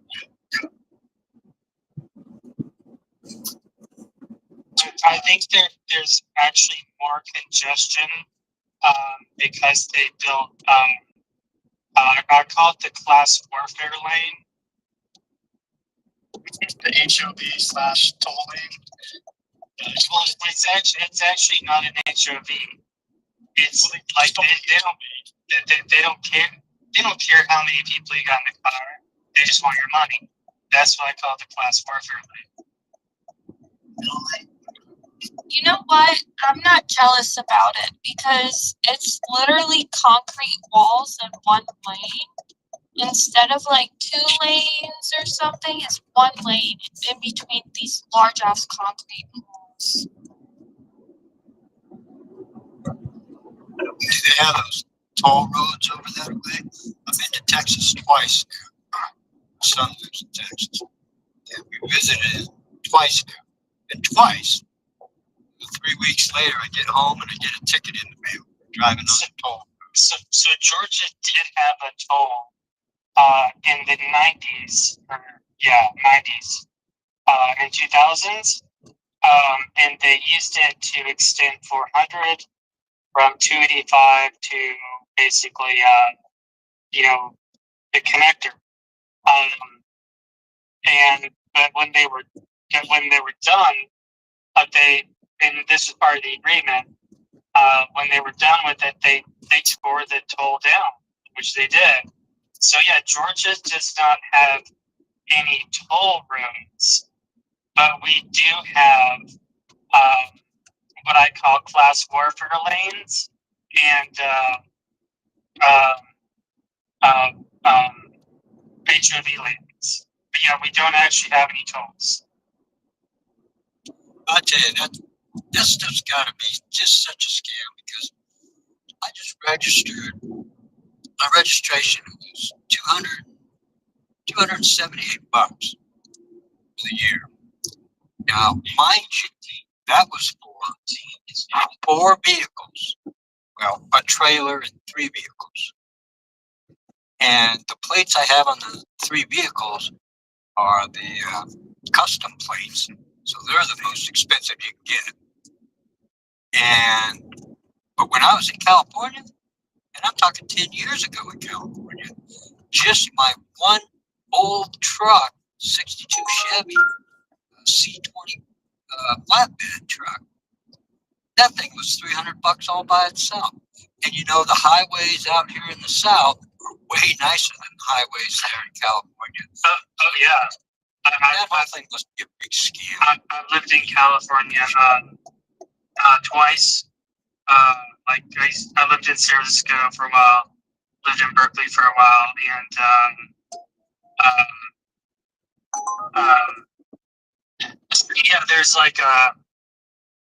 there's an exit, or sorry, there's an on ramp. It's like kind of near. It's in Berkeley, and it might technically be Ashby, but yeah, I remember I did it one time, and I told my ex-wife that I told her I'm never doing this again, and I don't think you should ever do this again. They made an entrance ramp really short, to where you basically had to go from 0 to 60 as fast as you possibly could, and then but you're without visibility, so super dangerous. And I remember one day, so yeah, I did it like that one time with my ex-wife in the car, and I'm I'm never doing this again, and I never did it again. I would drive up to what's it called, El Cerrito, take a proper entrance or exit ramp there, and I remember driving home one day and a car had flipped over right in that spot. Luckily they were okay, but I just remember thinking to myself, this will kill someone someday, because they they didn't do it right. If they had made it a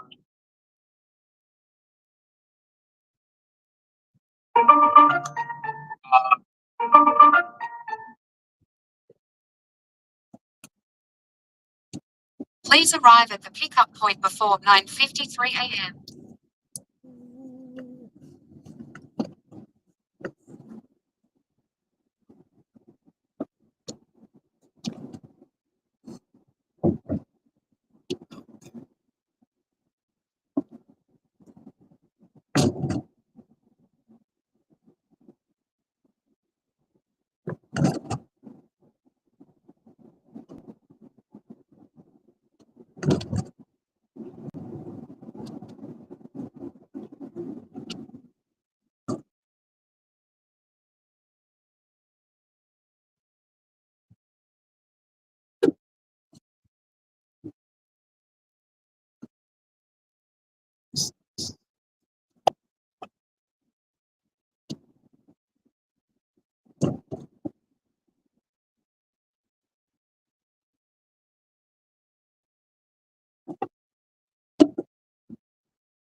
Man.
About to arrive at the destination.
Hello, morning. How are you? It's good.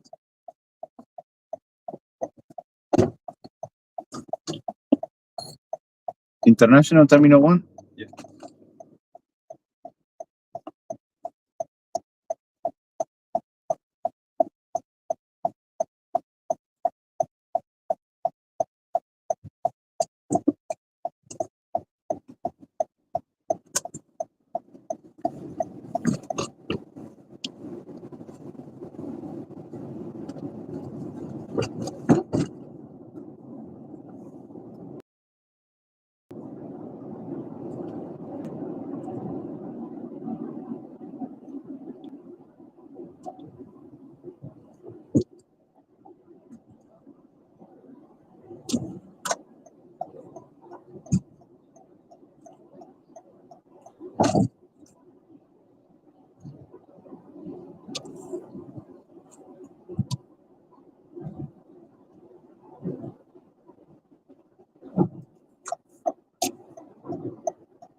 Here we are.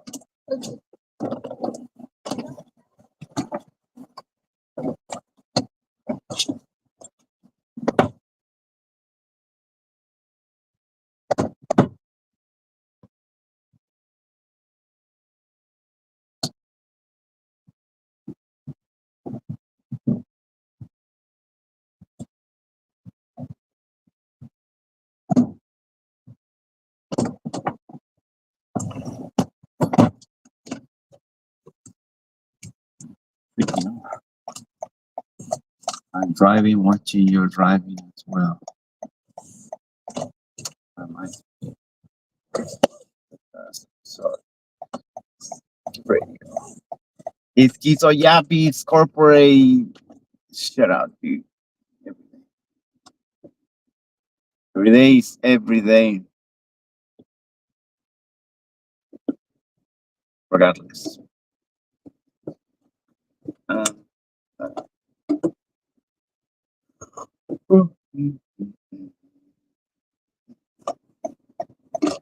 Yo, bro.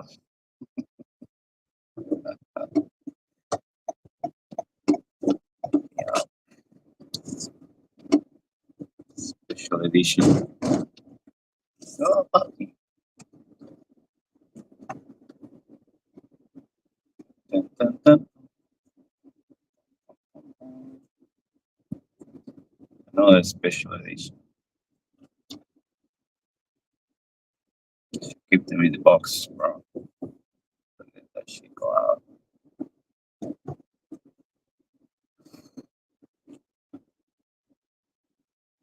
Yes.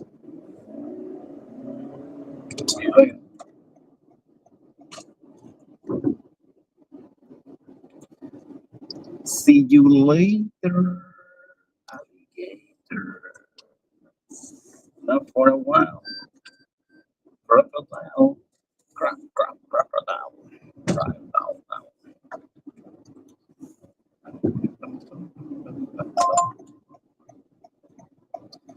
Mr. Sandman, bring me the drinks.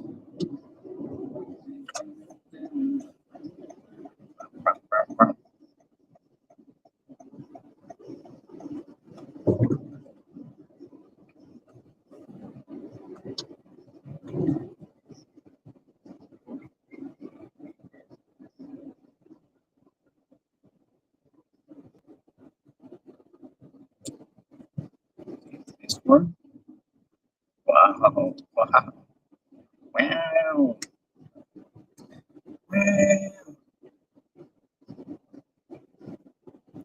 Great performance. 6 out of 10. Wow. How is that possible?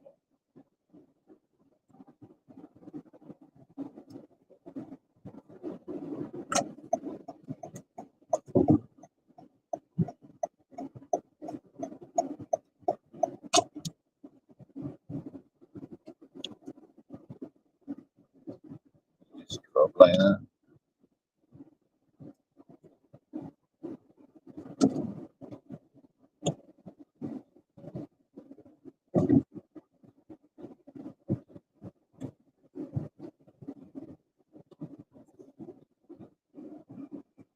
Bambus. Well, I can't see that.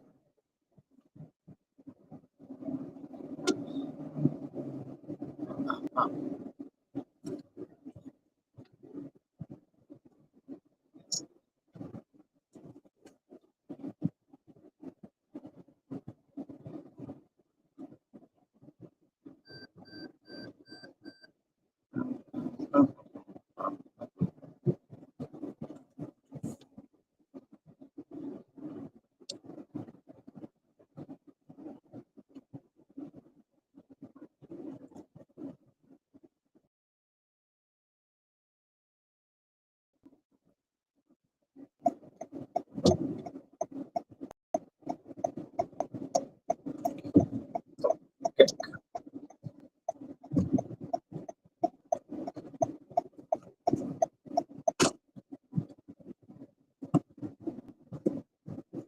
Top kick. They got.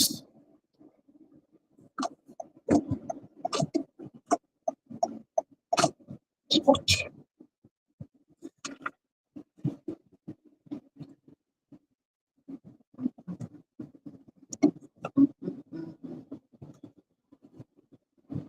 Join.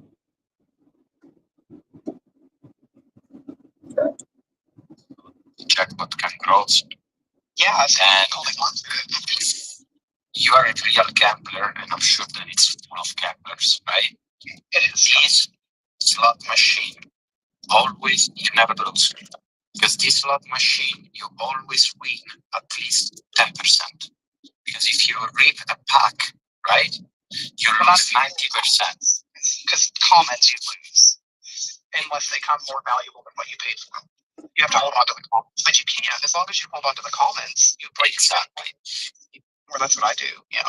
So in theory, which slot machine doesn't let you lose always, right? You have to hold on to the comments, but you can as long as you hold on to the comments. You break That's what I do. Yeah.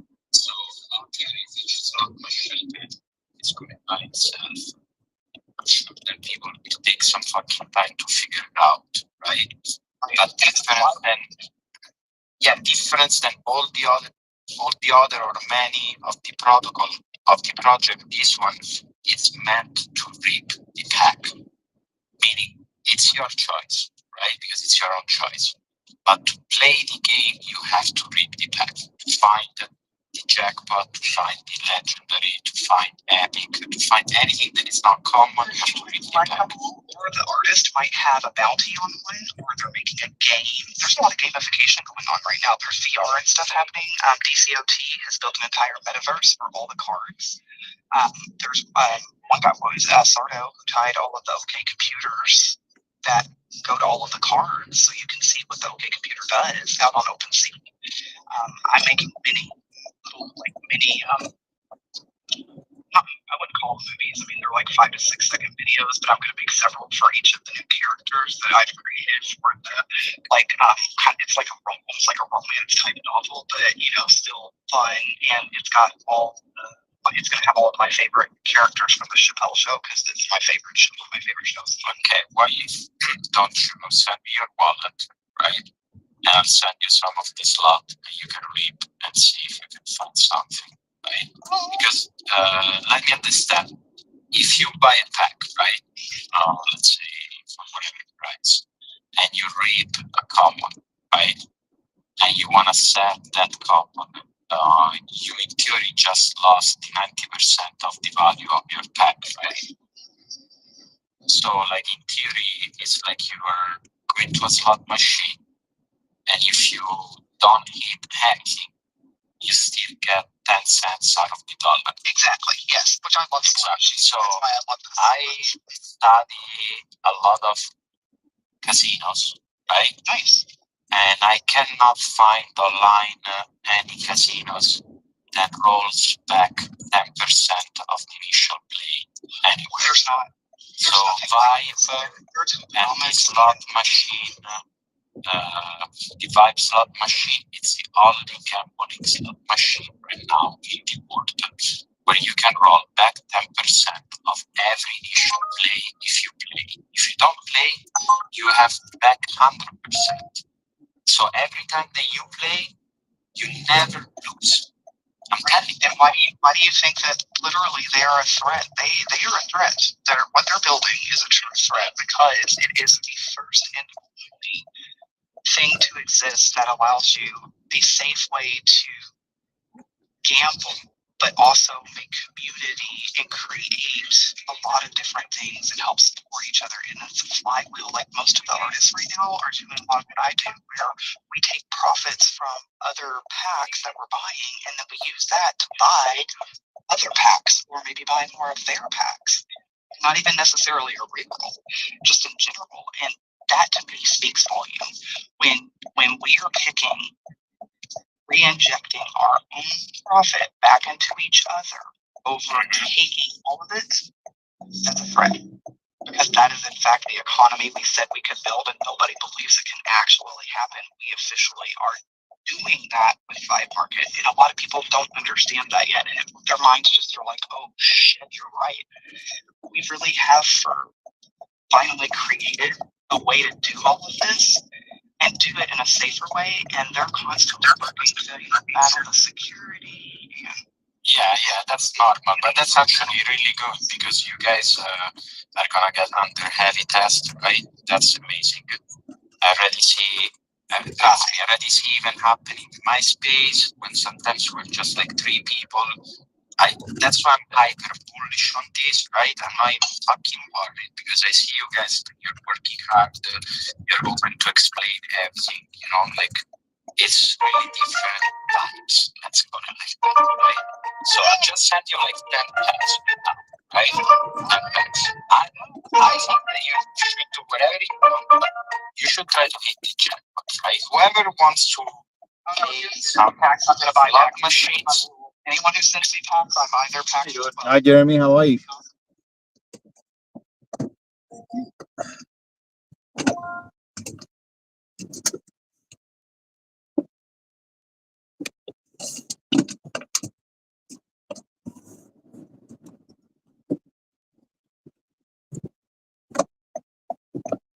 Oh, we got it right. Yeah. Sorry. Yeah. Turn around. For some reason, I see the maps the other way, like a mirror. Sorry.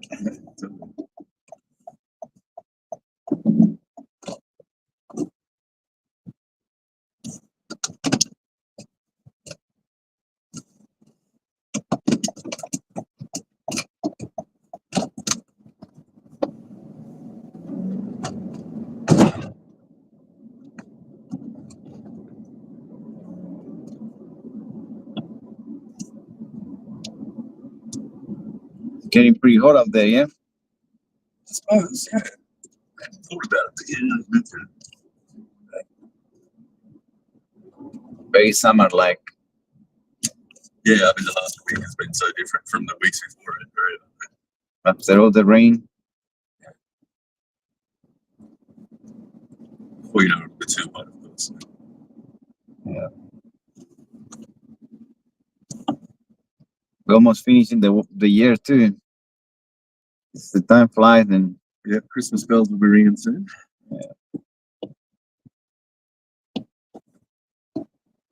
but it's true, with time flies when you're having fun. Time flies as you get older. The older you get, the faster time goes, right? Yeah, I think because we realize that the time is valuable, so we kind of appreciate that more and we do the best. Because when you're young, you don't think about time. We think we'll never die. But also, I mean, when you're 16, you think 6 months is forever, right? Yeah. You're older, 6 months is, you know, I'm going to sleep a few times and I'll be there, you know? We said that I remember when I was my 20s, like it was yesterday. Yeah. So that's the thing and I was thinking about. I was thinking too far away. It would be 40, and now I'm 40. Like that's like yesterday. Yeah, yeah. And the weird thing is, I mean, you get older, you don't, when you get wiser, right? Because you learn things, right? You learn things about yourself, maybe from about the world, because no one makes any sense of the world. Let's forget that. But I think most people still feel the same as they did when they, like, you don't really feel old, you know, unless you're creaking a bit or something. But you know, you're still the same person. Yeah, absolutely. With more experience, but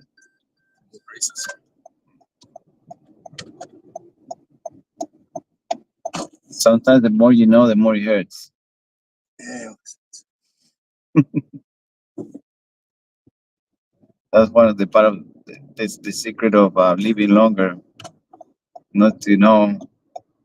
I know that I know nothing, and it's better. Not to stress about things. Yeah. Sometimes we have no control, have zero control of things, and we worry of those things, and it's part of life. Yeah, absolutely. They say life isn't fair. That's something we all figure out when we're about 14 years old.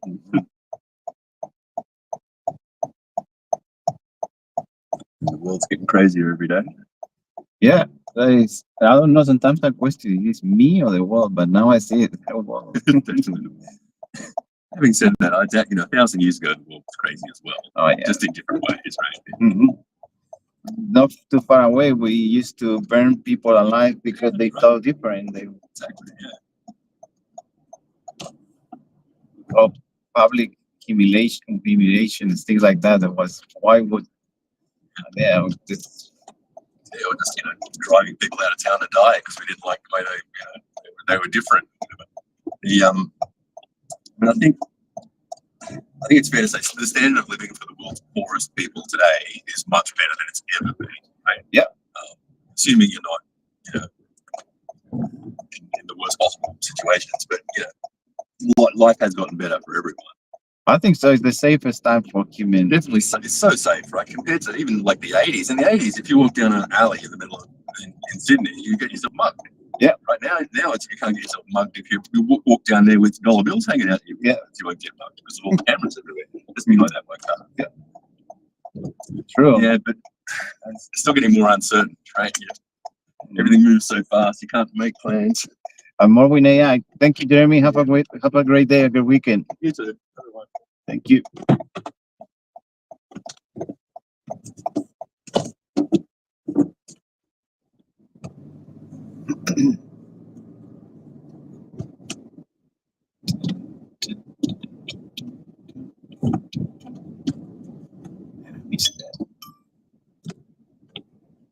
Mistake.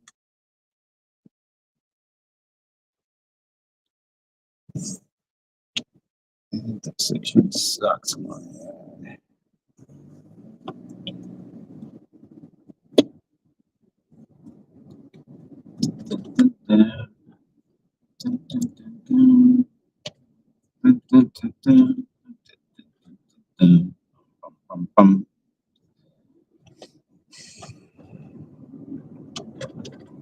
Wow, that's pretty wild.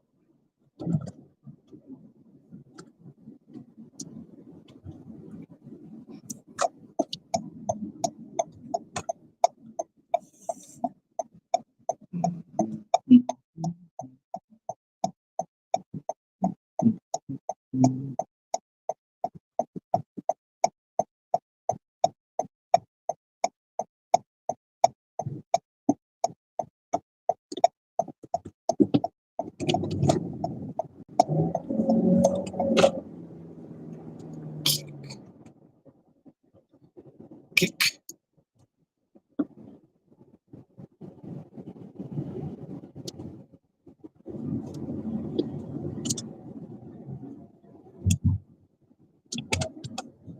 And the cool part, and people have to understand that this is only really thanks to the protocol, because like I just had to collect the ideas, like all this, it has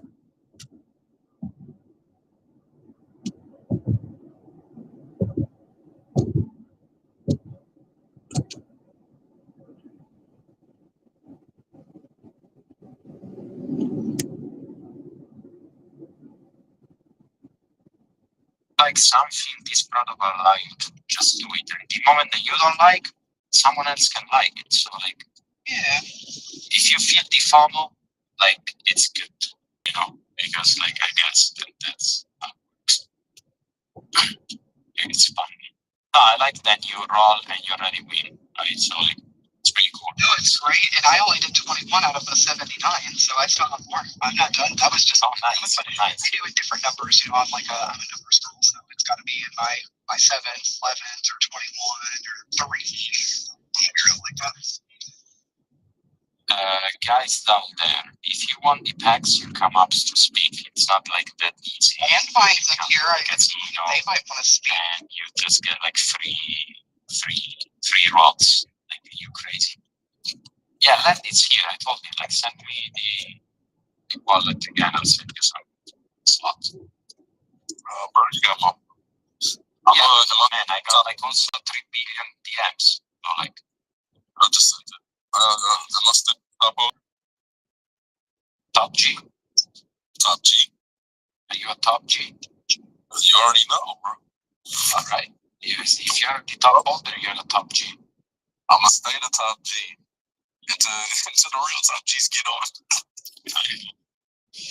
You shared that. Appreciate that. I shared it that way too. I said, hey, we have an actual real slot machine pack. It's only for gambling and nothing for chances to cash in. And then I used the link for the spaces too in the chat. So maybe it's nice. Nice. Yeah. But like I'm treating like this space probably gonna go like 4 hours. So like also like, I'm gonna order like a coffee place. I finished it. I don't know, maybe I'm here. Who knows? I have so much coffee like spread to look, I found like a full coffee, you see? And that's fucking amazing. You just called for it and it was there. Thanks, God. Len, I just sent you 10. Pylon, I know that you're a gamble addicted. You can come up and play with us if you want.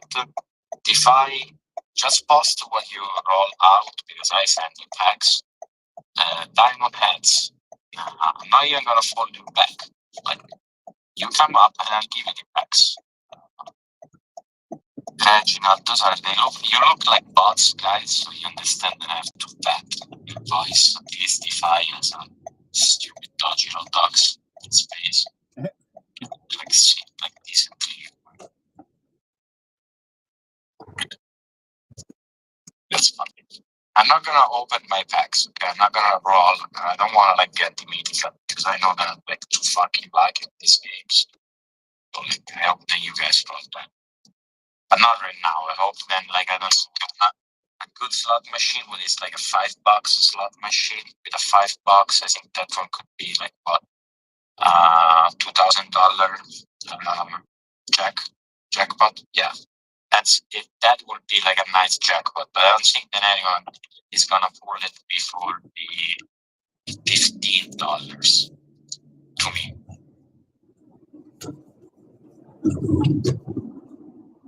What's up, DeFi? You got your packs? Yeah, I got. I think I got 10. I got 10. Okay, I was sending you fucking 5. I sent you 10. Jesus, man, you fucked up. You sent me 5. Okay. Oh, I sent you 5, but you got 5. Nice. Yeah. I just took 5. It's 4 commons with 1 3. 4 commons and 1 rare. Okay, so you want something in the end. Yeah, that's something. You want something. Yeah. Well, I just want to say. Oh, you want me to gamble that? I really want to take over Las Vegas, honestly. And I think then I want to remove all the casinos and just have one giant casinos for miles and miles. Like, like that building that they want to build in the desert. It's like 20 miles long. Just like that. Like an entire casino, 25 miles long. Fuck it. We're gonna take like hotels. Oh yeah, I get you. Yeah, my dream when I was a kid, like what I wanted to be. Are you for real? Like if I have to become like the owner of a casino, like it's fine. I'm gonna deal with that. You to be president of the country. I just want you to probably like gamble a lot, yes. Like because like every other gamble that exists website or casino doesn't give you back re-roll of 10%. So like I think that I have already like several like mafias and like a criminal enterprise organization looking for me. But that's totally fine. Like keep fucking I'm opening 10 right now. I can call now, by the way. No fucking way, Shield. Yeah.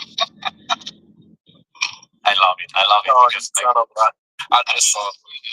love gameplays. I love it. No, but okay, I'm telling you, then I have other team. It's like the team is 4 people, right? You see me, I'm the only one here, right? So one is at work, and the other 2 are already like working on the other games.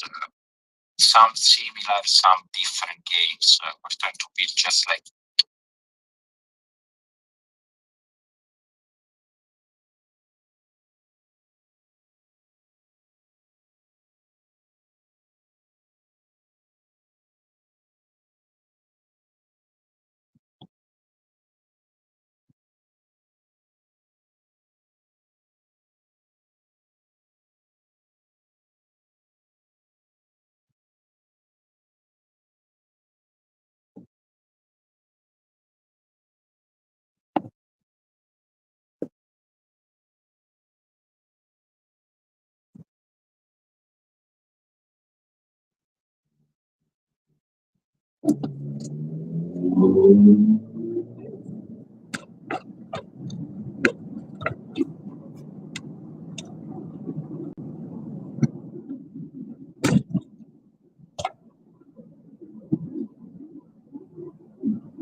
Hi. Morning, how are you?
Please arrive at the pickup point before 10:49 a.m.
Thank you. Have a good day.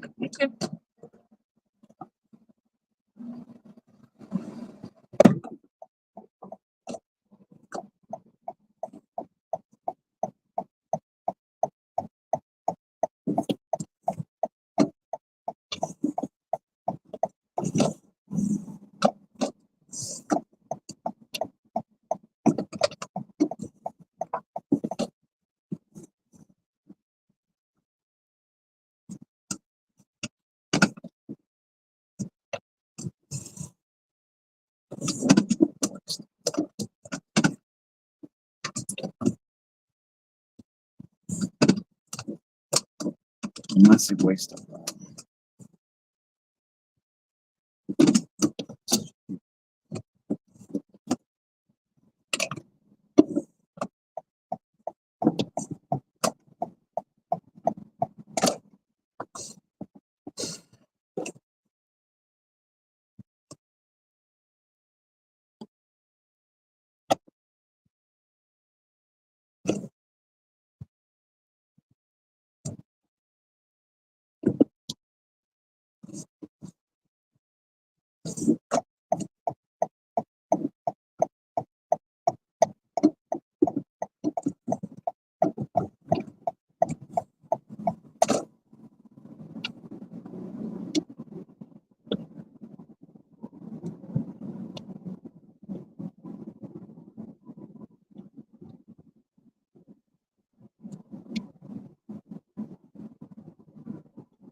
Mr. Sandman, bring me the drinks.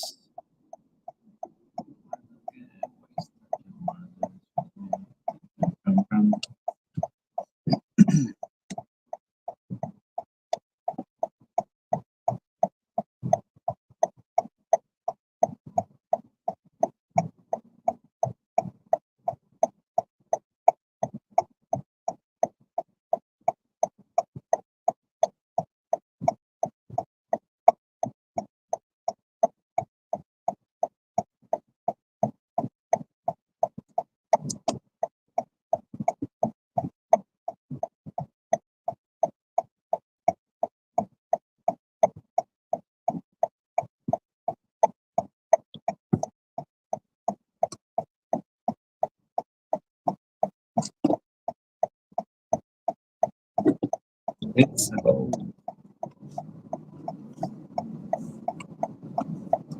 It's a Mario. Yeah, this people special. Special edition. Nothing.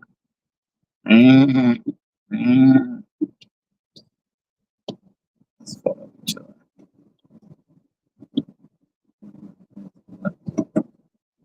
Suitcase.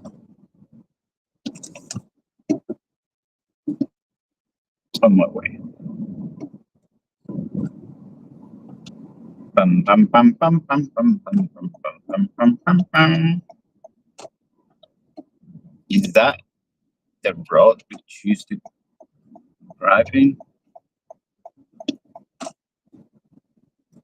How is that possible?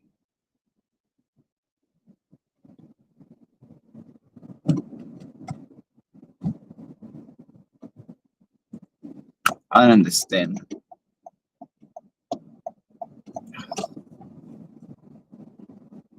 How's that even possible?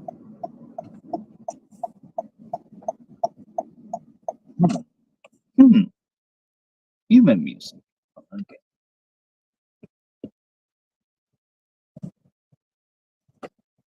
Human music.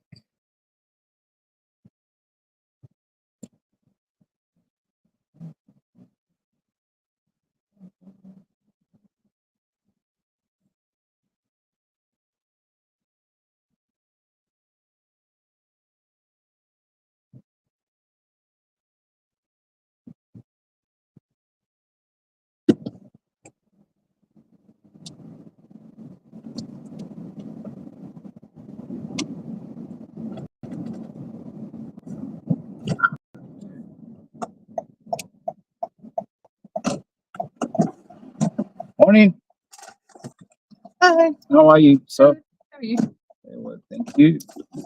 Sorry. Sorry. Yeah, it's tricky. Stop that.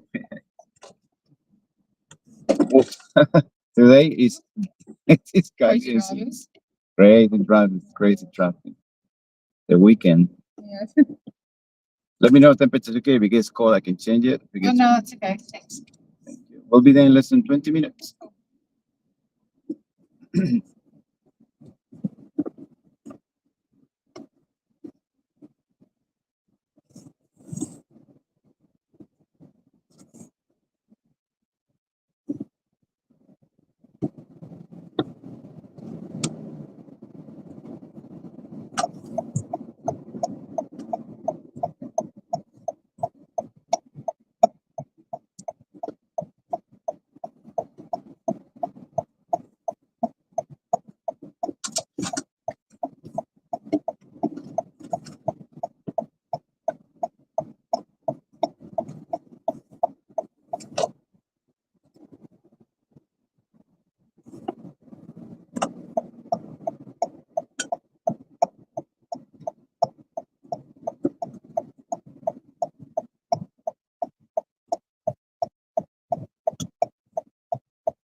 we are. So much. Thank you, sir. Have a great day. Have a good weekend too.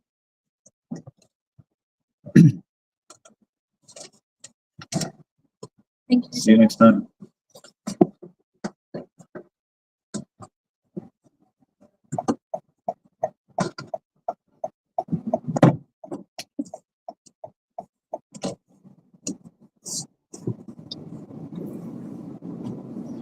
Call it a day. Call it a day. Call it a day.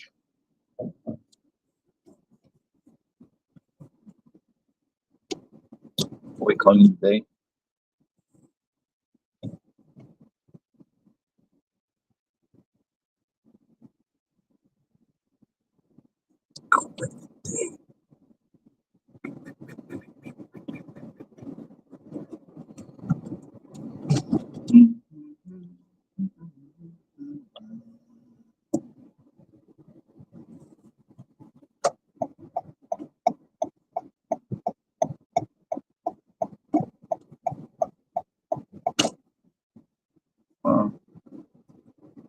No bad.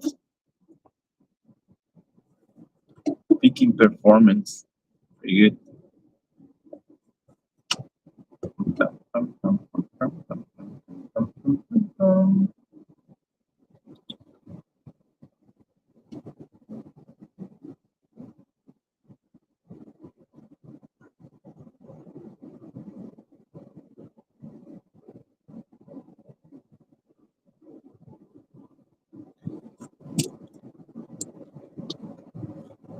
Hey. Oh shit! It's you. Did you just crawl up, or are you just happy to see me? Either way, I respect. What's the plan? We gonna start a cult or jerk off to Nietzsche quotes? We're just gonna call it a day. You wanna call it a day?